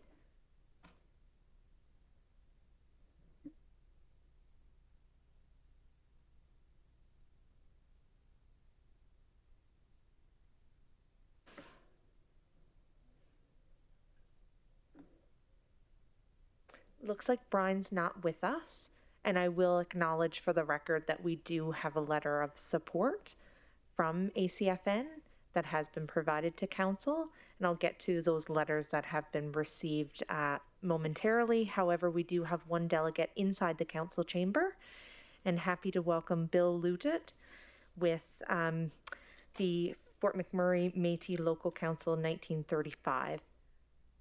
Bill, you can proceed whenever you're ready. You'll have 5 minutes. Thank you. Well, good evening, Mayor and Council. My name is Bill Lutet, Chief Executive Officer of the Métis Nation of Alberta, McMurray Métis Local 1935. I am so pleased to be here because we haven't always had a great relationship between the McMurray Métis and the regional municipality of Wood Buffalo. But the work we put in with the previous mayor and council has paved the way for a positive relationship, and I look forward to continuing that with the present administration, mayor, and council, and look forward to getting to know each of you more and maintain and continue to build on that relationship over the next 4 years. It is no secret the McMurray Métis have an excellent relationship with the regional municipality of Wood Buffalo CAO Jamie Doyle, Indigenous Rural Relations Director Dennis Fraser, Janine Cruz, and of course, Lauren Goloski, who is the granddaughter of one of our founding presidents, Grant Goloski. As I listen to the other Indigenous groups talk tonight, I echo their support for Indigenous Community Capacity Grant Program.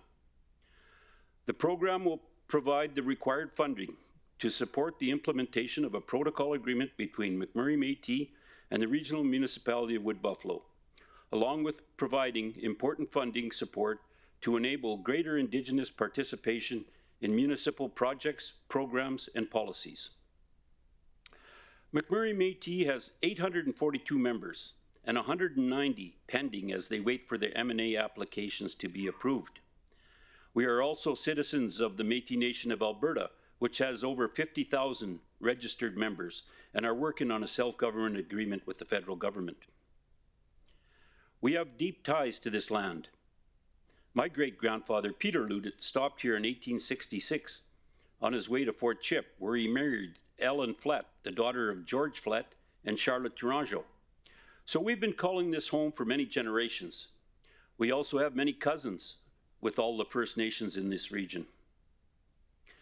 I've been here on bad days when we storm council with our youth, but I stand before you today as an elder, with just as much fight left in me, but I'm glad I don't have to use it, as our relationship with the regional municipality of Wood Buffalo is at its best, because together we look for solutions to problems and are able to celebrate those wins together.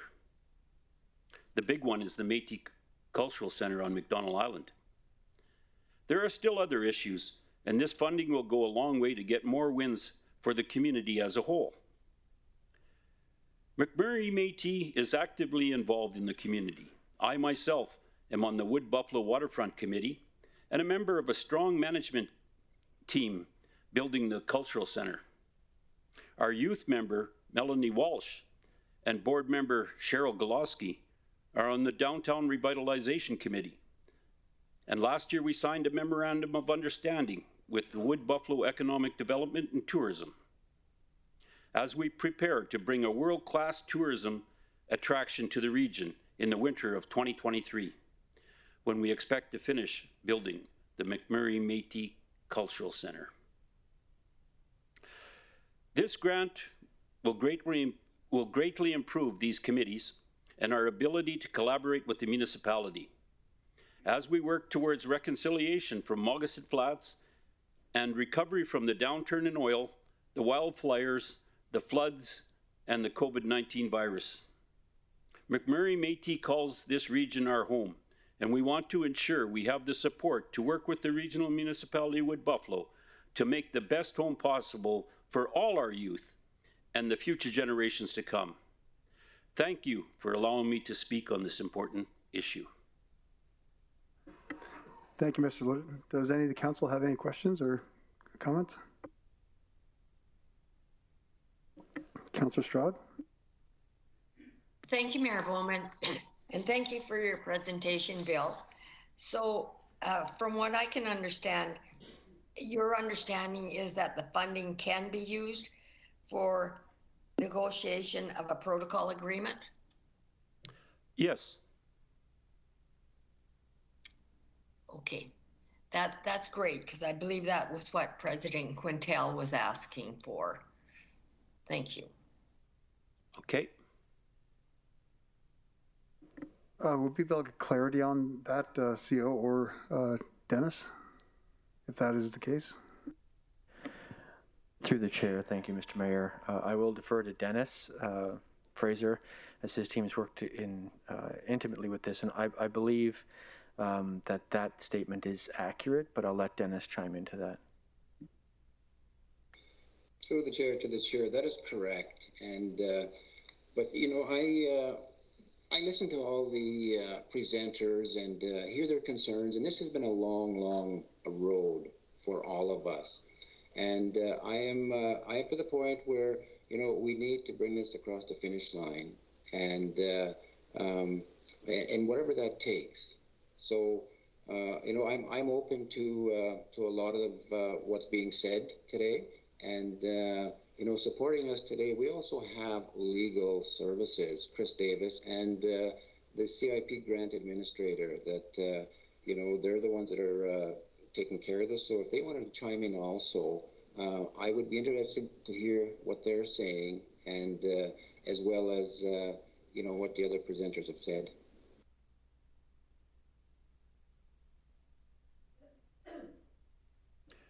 Just to note, we have been working on a protocol agreement already. Like, we didn't require the funding to start. We've been working at this relationship for years. Oh, excellent. Thank you, Bill. Is Chris, you there? Through the chair, Your Worship. Yes. As I understand it, protocol agreement is really, it's the opening of the door. There are further agreements that will flow.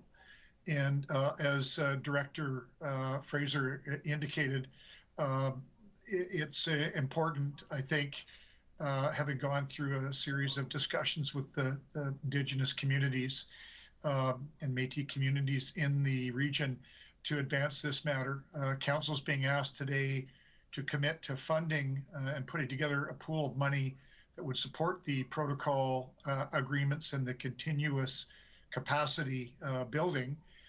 So it's really a first step. And as far as any technical issue about the negotiating of protocol agreements being a qualifying expenditure, Director Fraser's indicated that should be fine. Legally, we don't see it as being a stumbling block. Ultimately, the whole point is to get resources to the Indigenous communities to allow them to engage with capacity and ability with the municipality, so there can be a mutually satisfactory relationship. Thank you. Thank you, Chris. I just wanted to clear that up. Does anyone else have any questions for Mr. Ludet? Councillor Banjoko? Thank you, Mayor Bowman. Thank you to all the presenters. My question is in reference to the general procedures. Councillor Banjoko, just questions for Mr. Ludet. Oh, I thought it's a general question, so I don't know if you can answer. Not yet. At the end, at the end, yeah. Thank you, Mayor Bowman. Thank you. Does anyone have any questions? Councillor Stroud?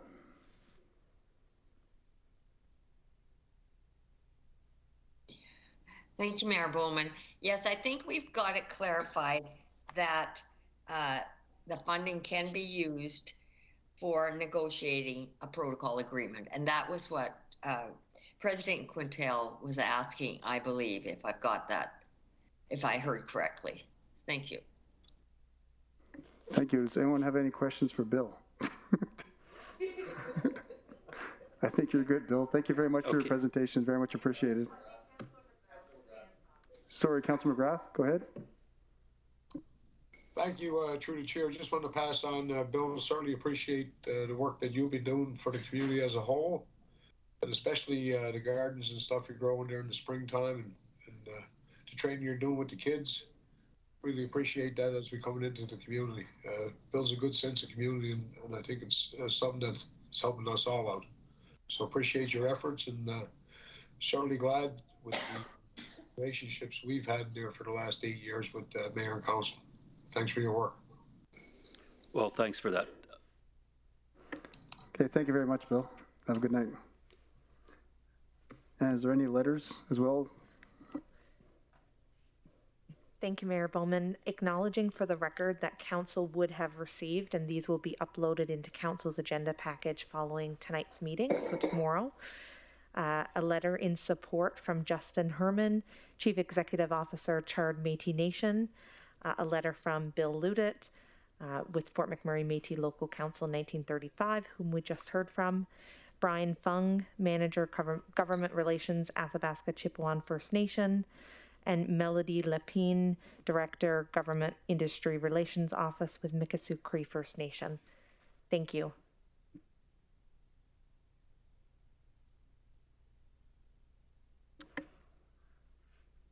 Are there any questions now from Council? Councilman Joko? Thank you, Mayor Bowman. I don't know who's going to answer the question. I don't know if the delegates are still online. My question is a general one, and under general procedures, item 3.1.1.3 says, no, point 4, establishing an accountability process to administer, manage, and report on grant funding. I don't know if it's premature, but I wanted to know if our presenters have a process in place for checks and balances. Thank you. I don't know if you can answer that, Chris?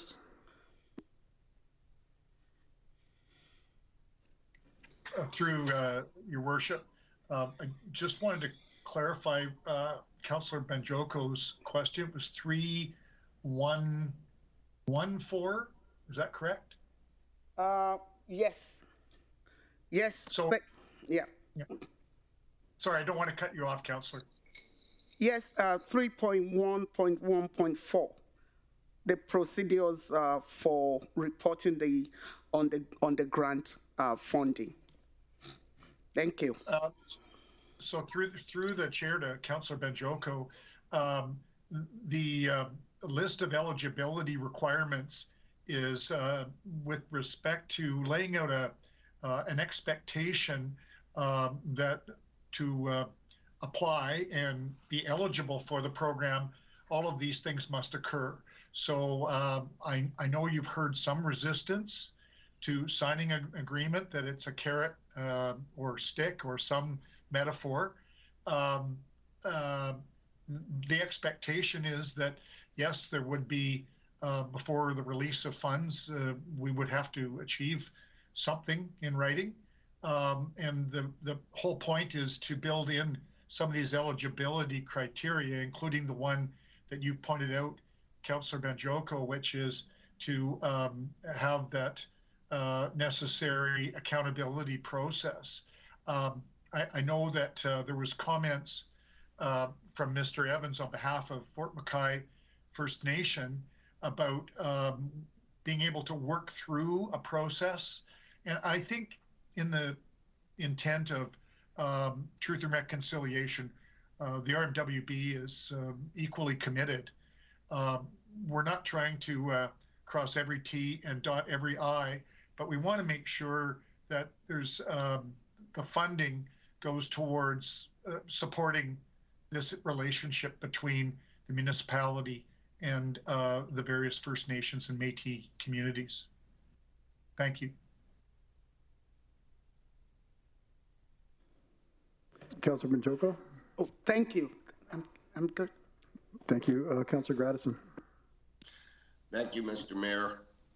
Through the chair, I've struggled with this right from the first time I read it, and I'm still struggling with it. So I want to preface that statement with, I'm absolutely 1000% in favor of the initiatives in truth and reconciliation, the initiatives in establishing protocols and appropriate relationships with all of our rural communities.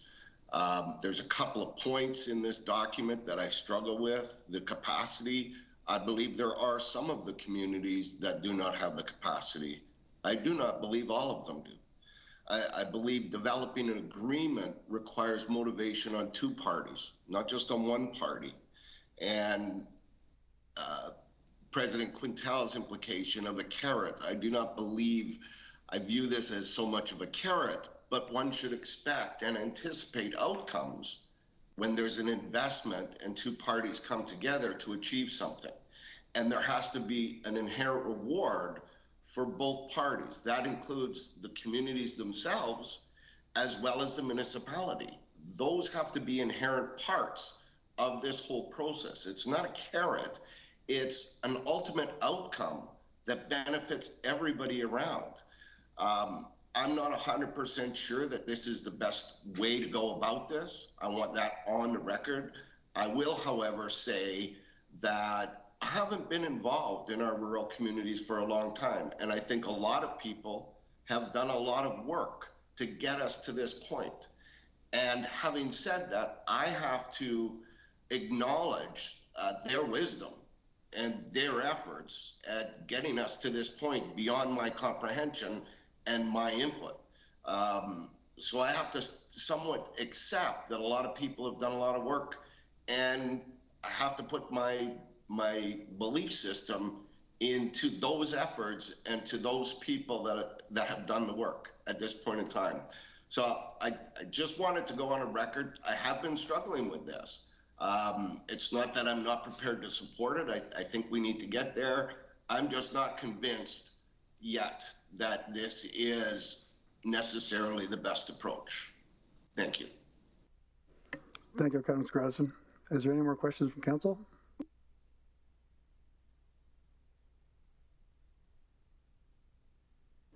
Councillor Grasson? Okay, thank you. If there's no more questions, we'll call for a vote. All in favor? 5, 6, 7. Councillor Dogar?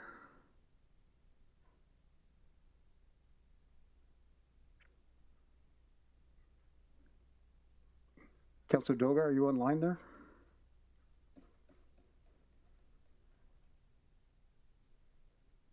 Yes, I'm in favor. No. Yeah. Okay, thank you, Councillor Dogar. So we have passing 10-1. A call for anyone in opposition?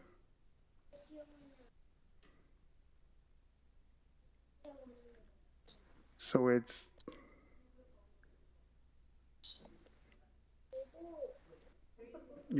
I'm going to do that again, everyone. We can. Sorry. All in favor, please. Thank you. And anyone opposed? Okay, that's carried unanimously. Thank you.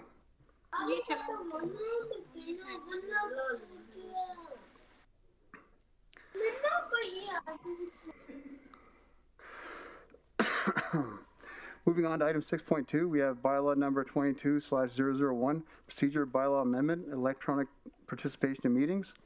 Councillors, this bylaw is being presented for all 3 readings tonight. For everyone's information, when a bylaw comes forward for all 3 readings, the motion for consideration of the 3rd reading needs to be carried unanimously by council in order for the bylaw to move forward to a 3rd reading. I'd like now to invite Jade Brown, Chief Legislative Officer, to come forward to provide an introduction.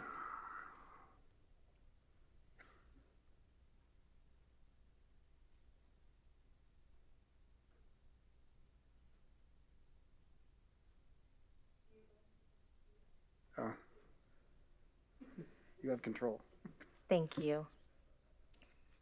Good evening, Council. For the record, my name is Jade Brown, Chief Legislative Officer.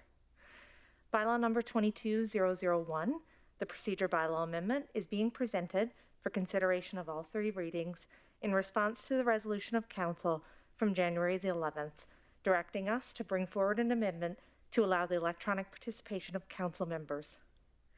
As you will see within the proposed bylaw amendment, outlined in Attachment 1, proposed new Section 7E allows for the electronic participation of a councillor for any other reason deemed necessary.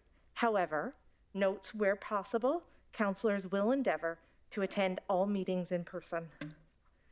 Additionally, proposed new Section 7.1 speaks to ensuring that when participating electronically during a closed session or in-camera session of council, the member is in a private location so as to not disclose or release confidential information shared during that particular meeting. This concludes my presentation. Happy to address questions. Thank you. Thank you for your presentation, Jade.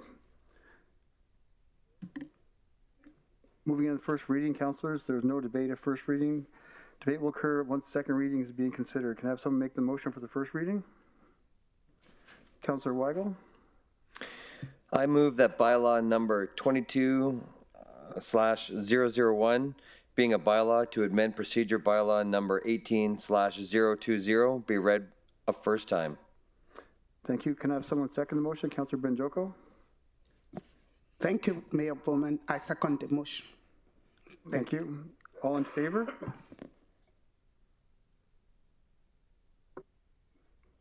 Councillor McGrath. Thank you. That's carried unanimously. Can I have someone make the motion for the second reading?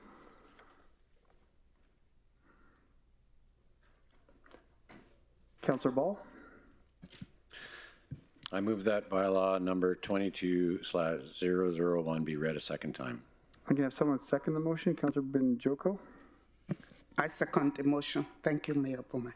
And Legislative Service, do we have any delegates for this item? No. Are there any questions of council followed by debate points? Councillor Gradison. Thank you, Mr. Mayor, through the chair. This the opportunity here. I'd like to suggest a friendly amendment, or I don't know whether it's friendly or not. I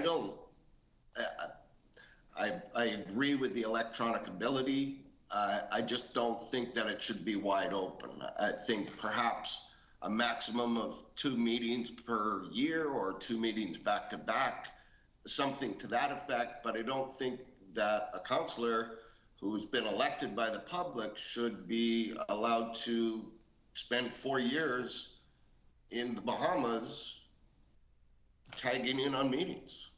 So I think there needs to be some control with that regard.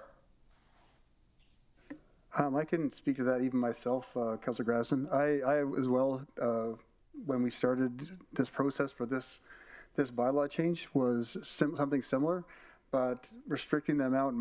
This was just my view, but I felt like if there's things out of your control, we can't really limit the amount of things that can be out of your control in a year. So that's one of the reasons I didn't in that time. But I do welcome your amendment to that, of course. But that was my thinking at the time. We can't really anticipate what's going to happen in 6 months or a year, or how many times you're going to be stuck out of country or stuck out of in our RMWB is so huge that it's a good fact. Even Councillor McGrath, that travels so much in our RM, that he could be in Conklin one day and be stuck there that day. So that's just my thought on that, because I did think of that earlier when we started this bylaw amendment. And Councillor Njoko? Thank you, Mayor Bowman. I want to reiterate my point. I think we need to have some sort of terms or there has to be some measure of commitment, in as much as people could be sick, which, I mean, it has almost become normal. A lot of people testing positive for COVID, that's understandable. And if one is sick and on sick bed, is understandable. But I think one of the things we asked administration to do was to maybe look for a qualifying factor or something. If not, maybe we can look at how we can, just like my colleague, Councillor Alan Grantison said, I don't think we should throw it open because that means there's no commitment, there's no terms of reference, then anybody can just stay home, especially in a place like Fort McMurray. So I think we need to look at that one more time. And also, I also think we should, as councillors who have been elected into office, this calls for some commitment. So if you are joining by teams, electronically or remotely, there has to be, I believe we should show some respect for our offices and exclude other family members where we are having the meeting, and ensure that we have nice and quiet And I think I don't know how we'll communicate that. So we shouldn't see it as our right. It should be one off, shouldn't be the norm. So I don't know how. I think we should still go back and look at how we can put some factors into this motion. Thank you. Councillor Benjoko, I think Cyril Brown can address it, but I think having something sick or a reason for that is already in the current bylaw. But if you can speak to that. Thank you. Through the chair to Councillor Benjoko, yes. Councillor's health is currently one of the provisions under the procedure bylaw, and it gives that access to be able to participate remotely should a councillor's health be in question. Councillor Boussier. Thank you, Mayor. Sorry, Mayor Bowman. Please, just one more clarification. Is there any way we can have something to let us know that you can't just be in the store or somewhere and just calling for council meeting? Thank you. Thank you, Councillor Benjoko. We could certainly put some provisions similar to what we've done with respect to 7.1. So right now the proposed new 7.1 speaks to councillors participating in a closed session, making sure they're in a private location. We can add some language to speak to anyone participating remotely. However, the procedure bylaw section 7 is general in a sense that it does speak to limiting background noise. So those provisions are already built in. The new proposed section 7.1 is built in specifically as it relates to closed sessions and making sure that you're in a private, secure location for the confidential discussions that will be held by council. Sorry, Councillor Boussier. No problem. Through the chair to Jade, I guess if council feels that a fellow councillor is abusing the call-in opportunity, the virtual meetings, what are the options for council to remove that offender? Thank you for the question, Councillor. Through the chair, council has the option to ask that we bring forward a procedure bylaw amendment to remove certain provisions from the procedure bylaw.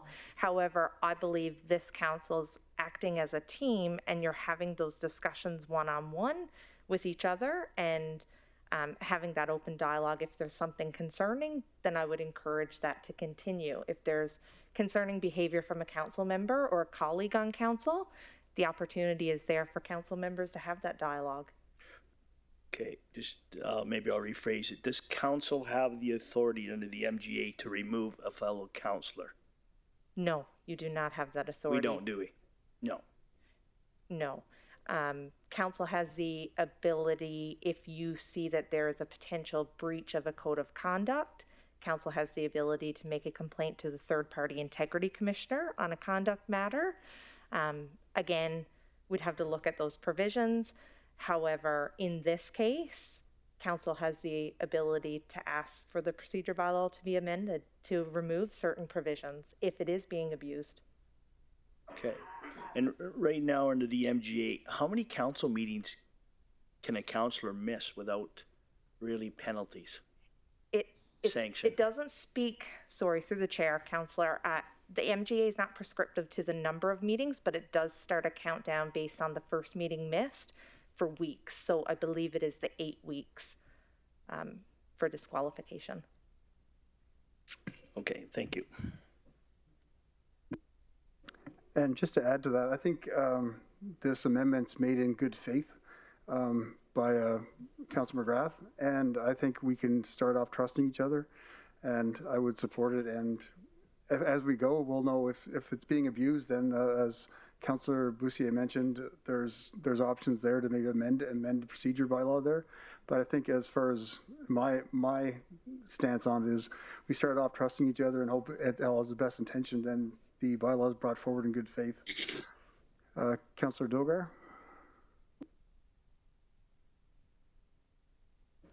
You're on mute, Councillor Dogar. Hear me? Hello. Do you hear me? Yes, you're good. Okay, through the chair. What I hear about the arguments is, idea is that the councillor should be available in the riding. It is not that he doesn't use or he is deprived of um, using the equipment. You see, that is whenever the councillor is there or he does something for the public, the officials, the administration should keep a record of this, that you exactly know that for how much time the councillor is there. But you know, using the electronic media is a privilege and also a facility. The technology is there. You see, I know for 2 hours, I was told that I have to come, and from Edmonton to Fort McMurray, I went there, attended it, and came back. And it took me 2 days for all this. So I fully agree that there should be a check in the form of the attendance in the riding, and as far as uh, using of this privileged electronic facility, there should not be much of problem in it. Thank you very much. Thank you, Councillor Dogar. Councillor McGrath? Thank you, through the chair. Just an observation. The whole spirit of this motion and the amendment would be just to allow people to serve, no matter what they're faced in life. And I think it's probably a very timely motion because, now it's the Omicron and maybe next week is something else. But what this allows is a person that's elected attend council meetings they're elected to attend, and not being able to shy away from the difficult topics that we'll have to address along the way. And I think for 11 people that have been elected recently, this is almost a mute point, where we've been at this now for almost 2 years, meeting electronically. And it's all about the same rights and the same toolkit that every councillor has to represent the citizens that put them into place. And the citizens will decide through your actions how you make out in 25. But this is just another way to represent the citizens and not being able to use that excuse of, oh, I'm on the beach today. There's no big secret when you take your family on a vacation. You'd rather leave, but you also leave behind the family you're elected to represent. And this is just a vehicle of tools and technology that we can use. And now because of COVID, we're certainly going to need it. I appreciate all the concerns by the colleagues, but I don't think we're going to be abusing the system, just using the tools and technology that we're paying for. Thank you. Thank you, Councillor McGrath. Councillor Grasson? Thank you, Mr. Mayor. I just wanted to compliment you on your comments. They resonated with me. Sometimes when I think a little bit beyond sometimes. I agree with you. I think this current body of council that we have are very committed to the job, and my objections actually were not about us. It was thinking in the future. So I kind of withdraw that a little bit, and I agree that if there's a problem, this council's fully prepared to deal with it. So thank you. Thank you, Councillor Grasson. Are there any more questions or comments from council?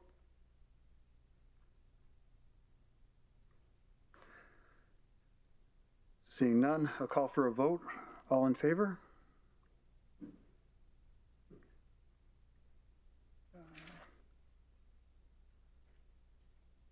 And opposed?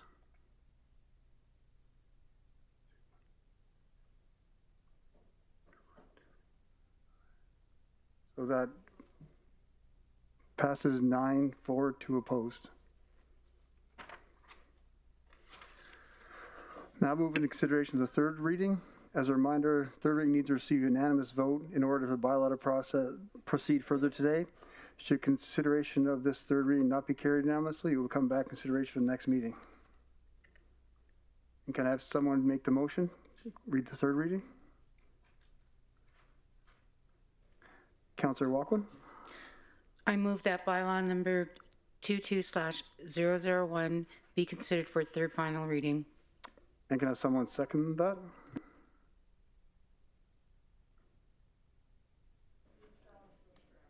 Councillor Stroud, sorry.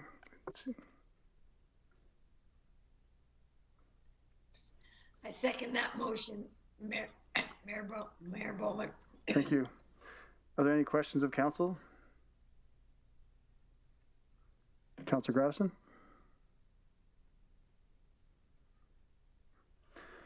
I'll call for a vote. Again, all in favor? And opposed? It's 9-2. So consideration that was not unanimous, the bylaw will come back for third reading on February the 8th, 2022. Thank you, Jade. Thank you, everyone. Now we'll go into council reporting. Does anyone wish to provide any update? I myself, I can even start out with that. This past weekend, myself and Councillor Cardinal were part of the search over the weekend. We searched a lot of the rural areas, bush, north of the city, south of the city for Sherry Flett. It was a huge turnout of the community to help down at the ATC. It was a somber event and it was a lot of support from the community. And thank Councillor Cardinal for being there the entire weekend. Anyone else have anything to report they'd like to take out? Councillor McGrath? Councillor McGrath? Just like to wish everybody the best in 22. It's our first meeting in 22. We have some big budget items coming up, but certainly not lost upon anybody that we lost a young kid this weekend that was out trying to enjoy the outdoors. It's a heartfelt moment to their family. Never easy. To the Flett family that are looking for their precious girl. Appreciate everybody who's been helping out with that.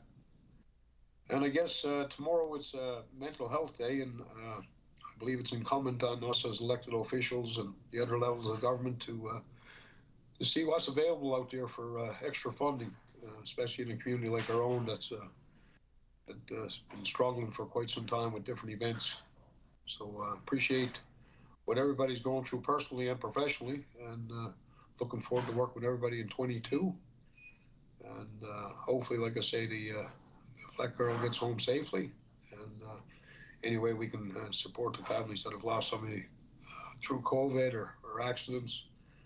And I will tell you, on a much later note, when you look around at other municipalities and the snow program, our city employees, I believe, and contractors, they certainly do a great job, especially when you have the luxury to go around and see what they're doing in other communities.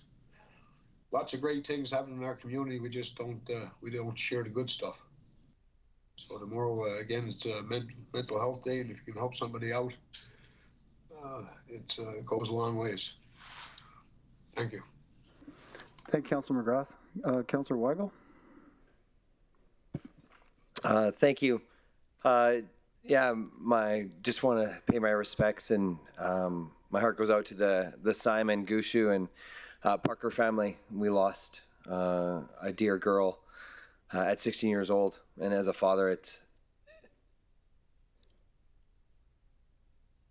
just broke me to know that a family's out there without an angel. And so just want to pay my respects as council to the family that lost their daughter, and to the other two that are in the hospital, that we're praying for them and a speedy recovery, as well as just thank you to Council Cardinal and Mayor for your involvement in the search for Miss Flett as the search goes on.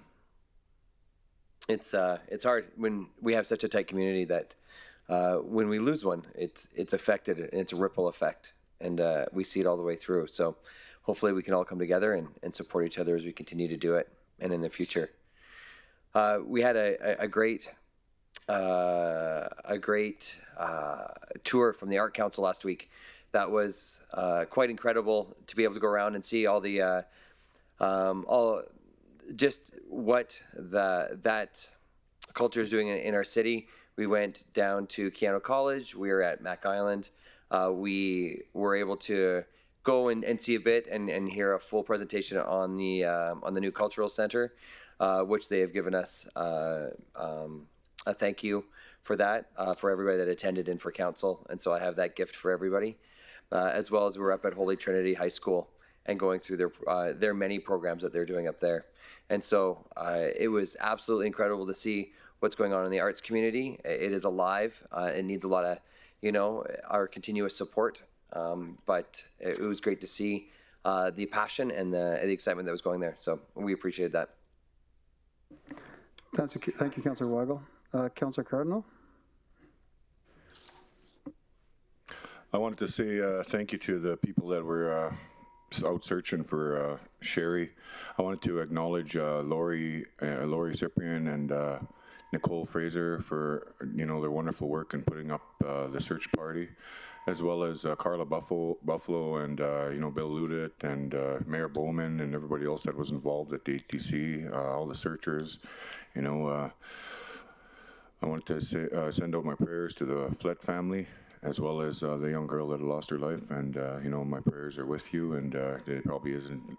I wouldn't ever want to lose a child, and my prayers are with them. And that's all really I got to say. So thank you very much. Thank you, Councillor Cardinal. Councillor Stroud. Thank you, Mayor Bowman. I was also part of that tour with Deputy Mayor Weigel and Councillor Banjoko. I want to give a big thank you to Leanna Wilden for organizing the tour.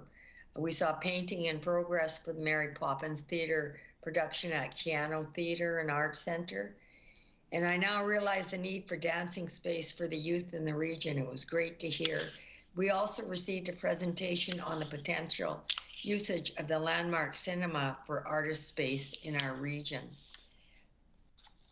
I'm also pleased to see that the RCMP are working with the RMWB to put out a survey so residents can share their thoughts on policing issues and what they would like the RCMP to focus on during this coming year. I've posted to all the Facebook pages in my ward. I'm just hoping that the RMWB will put it in the rural newsletters also. And I want to thank administration for the report on the RCMP using the Conklin multiplex and the information on water and sewer utility billings in the rural hamlets with unmetered service. Thank you. Thank you, Councillor Stroud. Councillor Banjoko. Thank you, Mayor Bowman. Certainly it's been a difficult week for women and mothers in Fort McMurray and in the region. Given the, I think I'm hearing that the remains of Miss Sherry was found, so that's heavy on my heart, and I believe every woman out there. So I just want to express my sympathy to that family, and also the young girl that lost her life. And I put on my Facebook page, we owe each other safe driving. And this is a painful reminder that we should take this as a warning and make adjustments, starting from myself. Again, my heart goes out to the families and friends affected. The Arts and Culture Tour, we've talked, Councillor Jane and Councillor Stu Wiggle has already talked about that. It was a good experience, and we hope to see more of that. Thank you. February is Black History Month. So it's already getting busy on my calendar. I'm looking forward to meeting some students, meeting different meetings in the community. Thank you. Thank you, Councilor Majok. No one has anything else? This concludes the public portion of our meeting. We'll be going, thank you everyone that participated, and we'll take a short recess and take a chance to clear the gallery.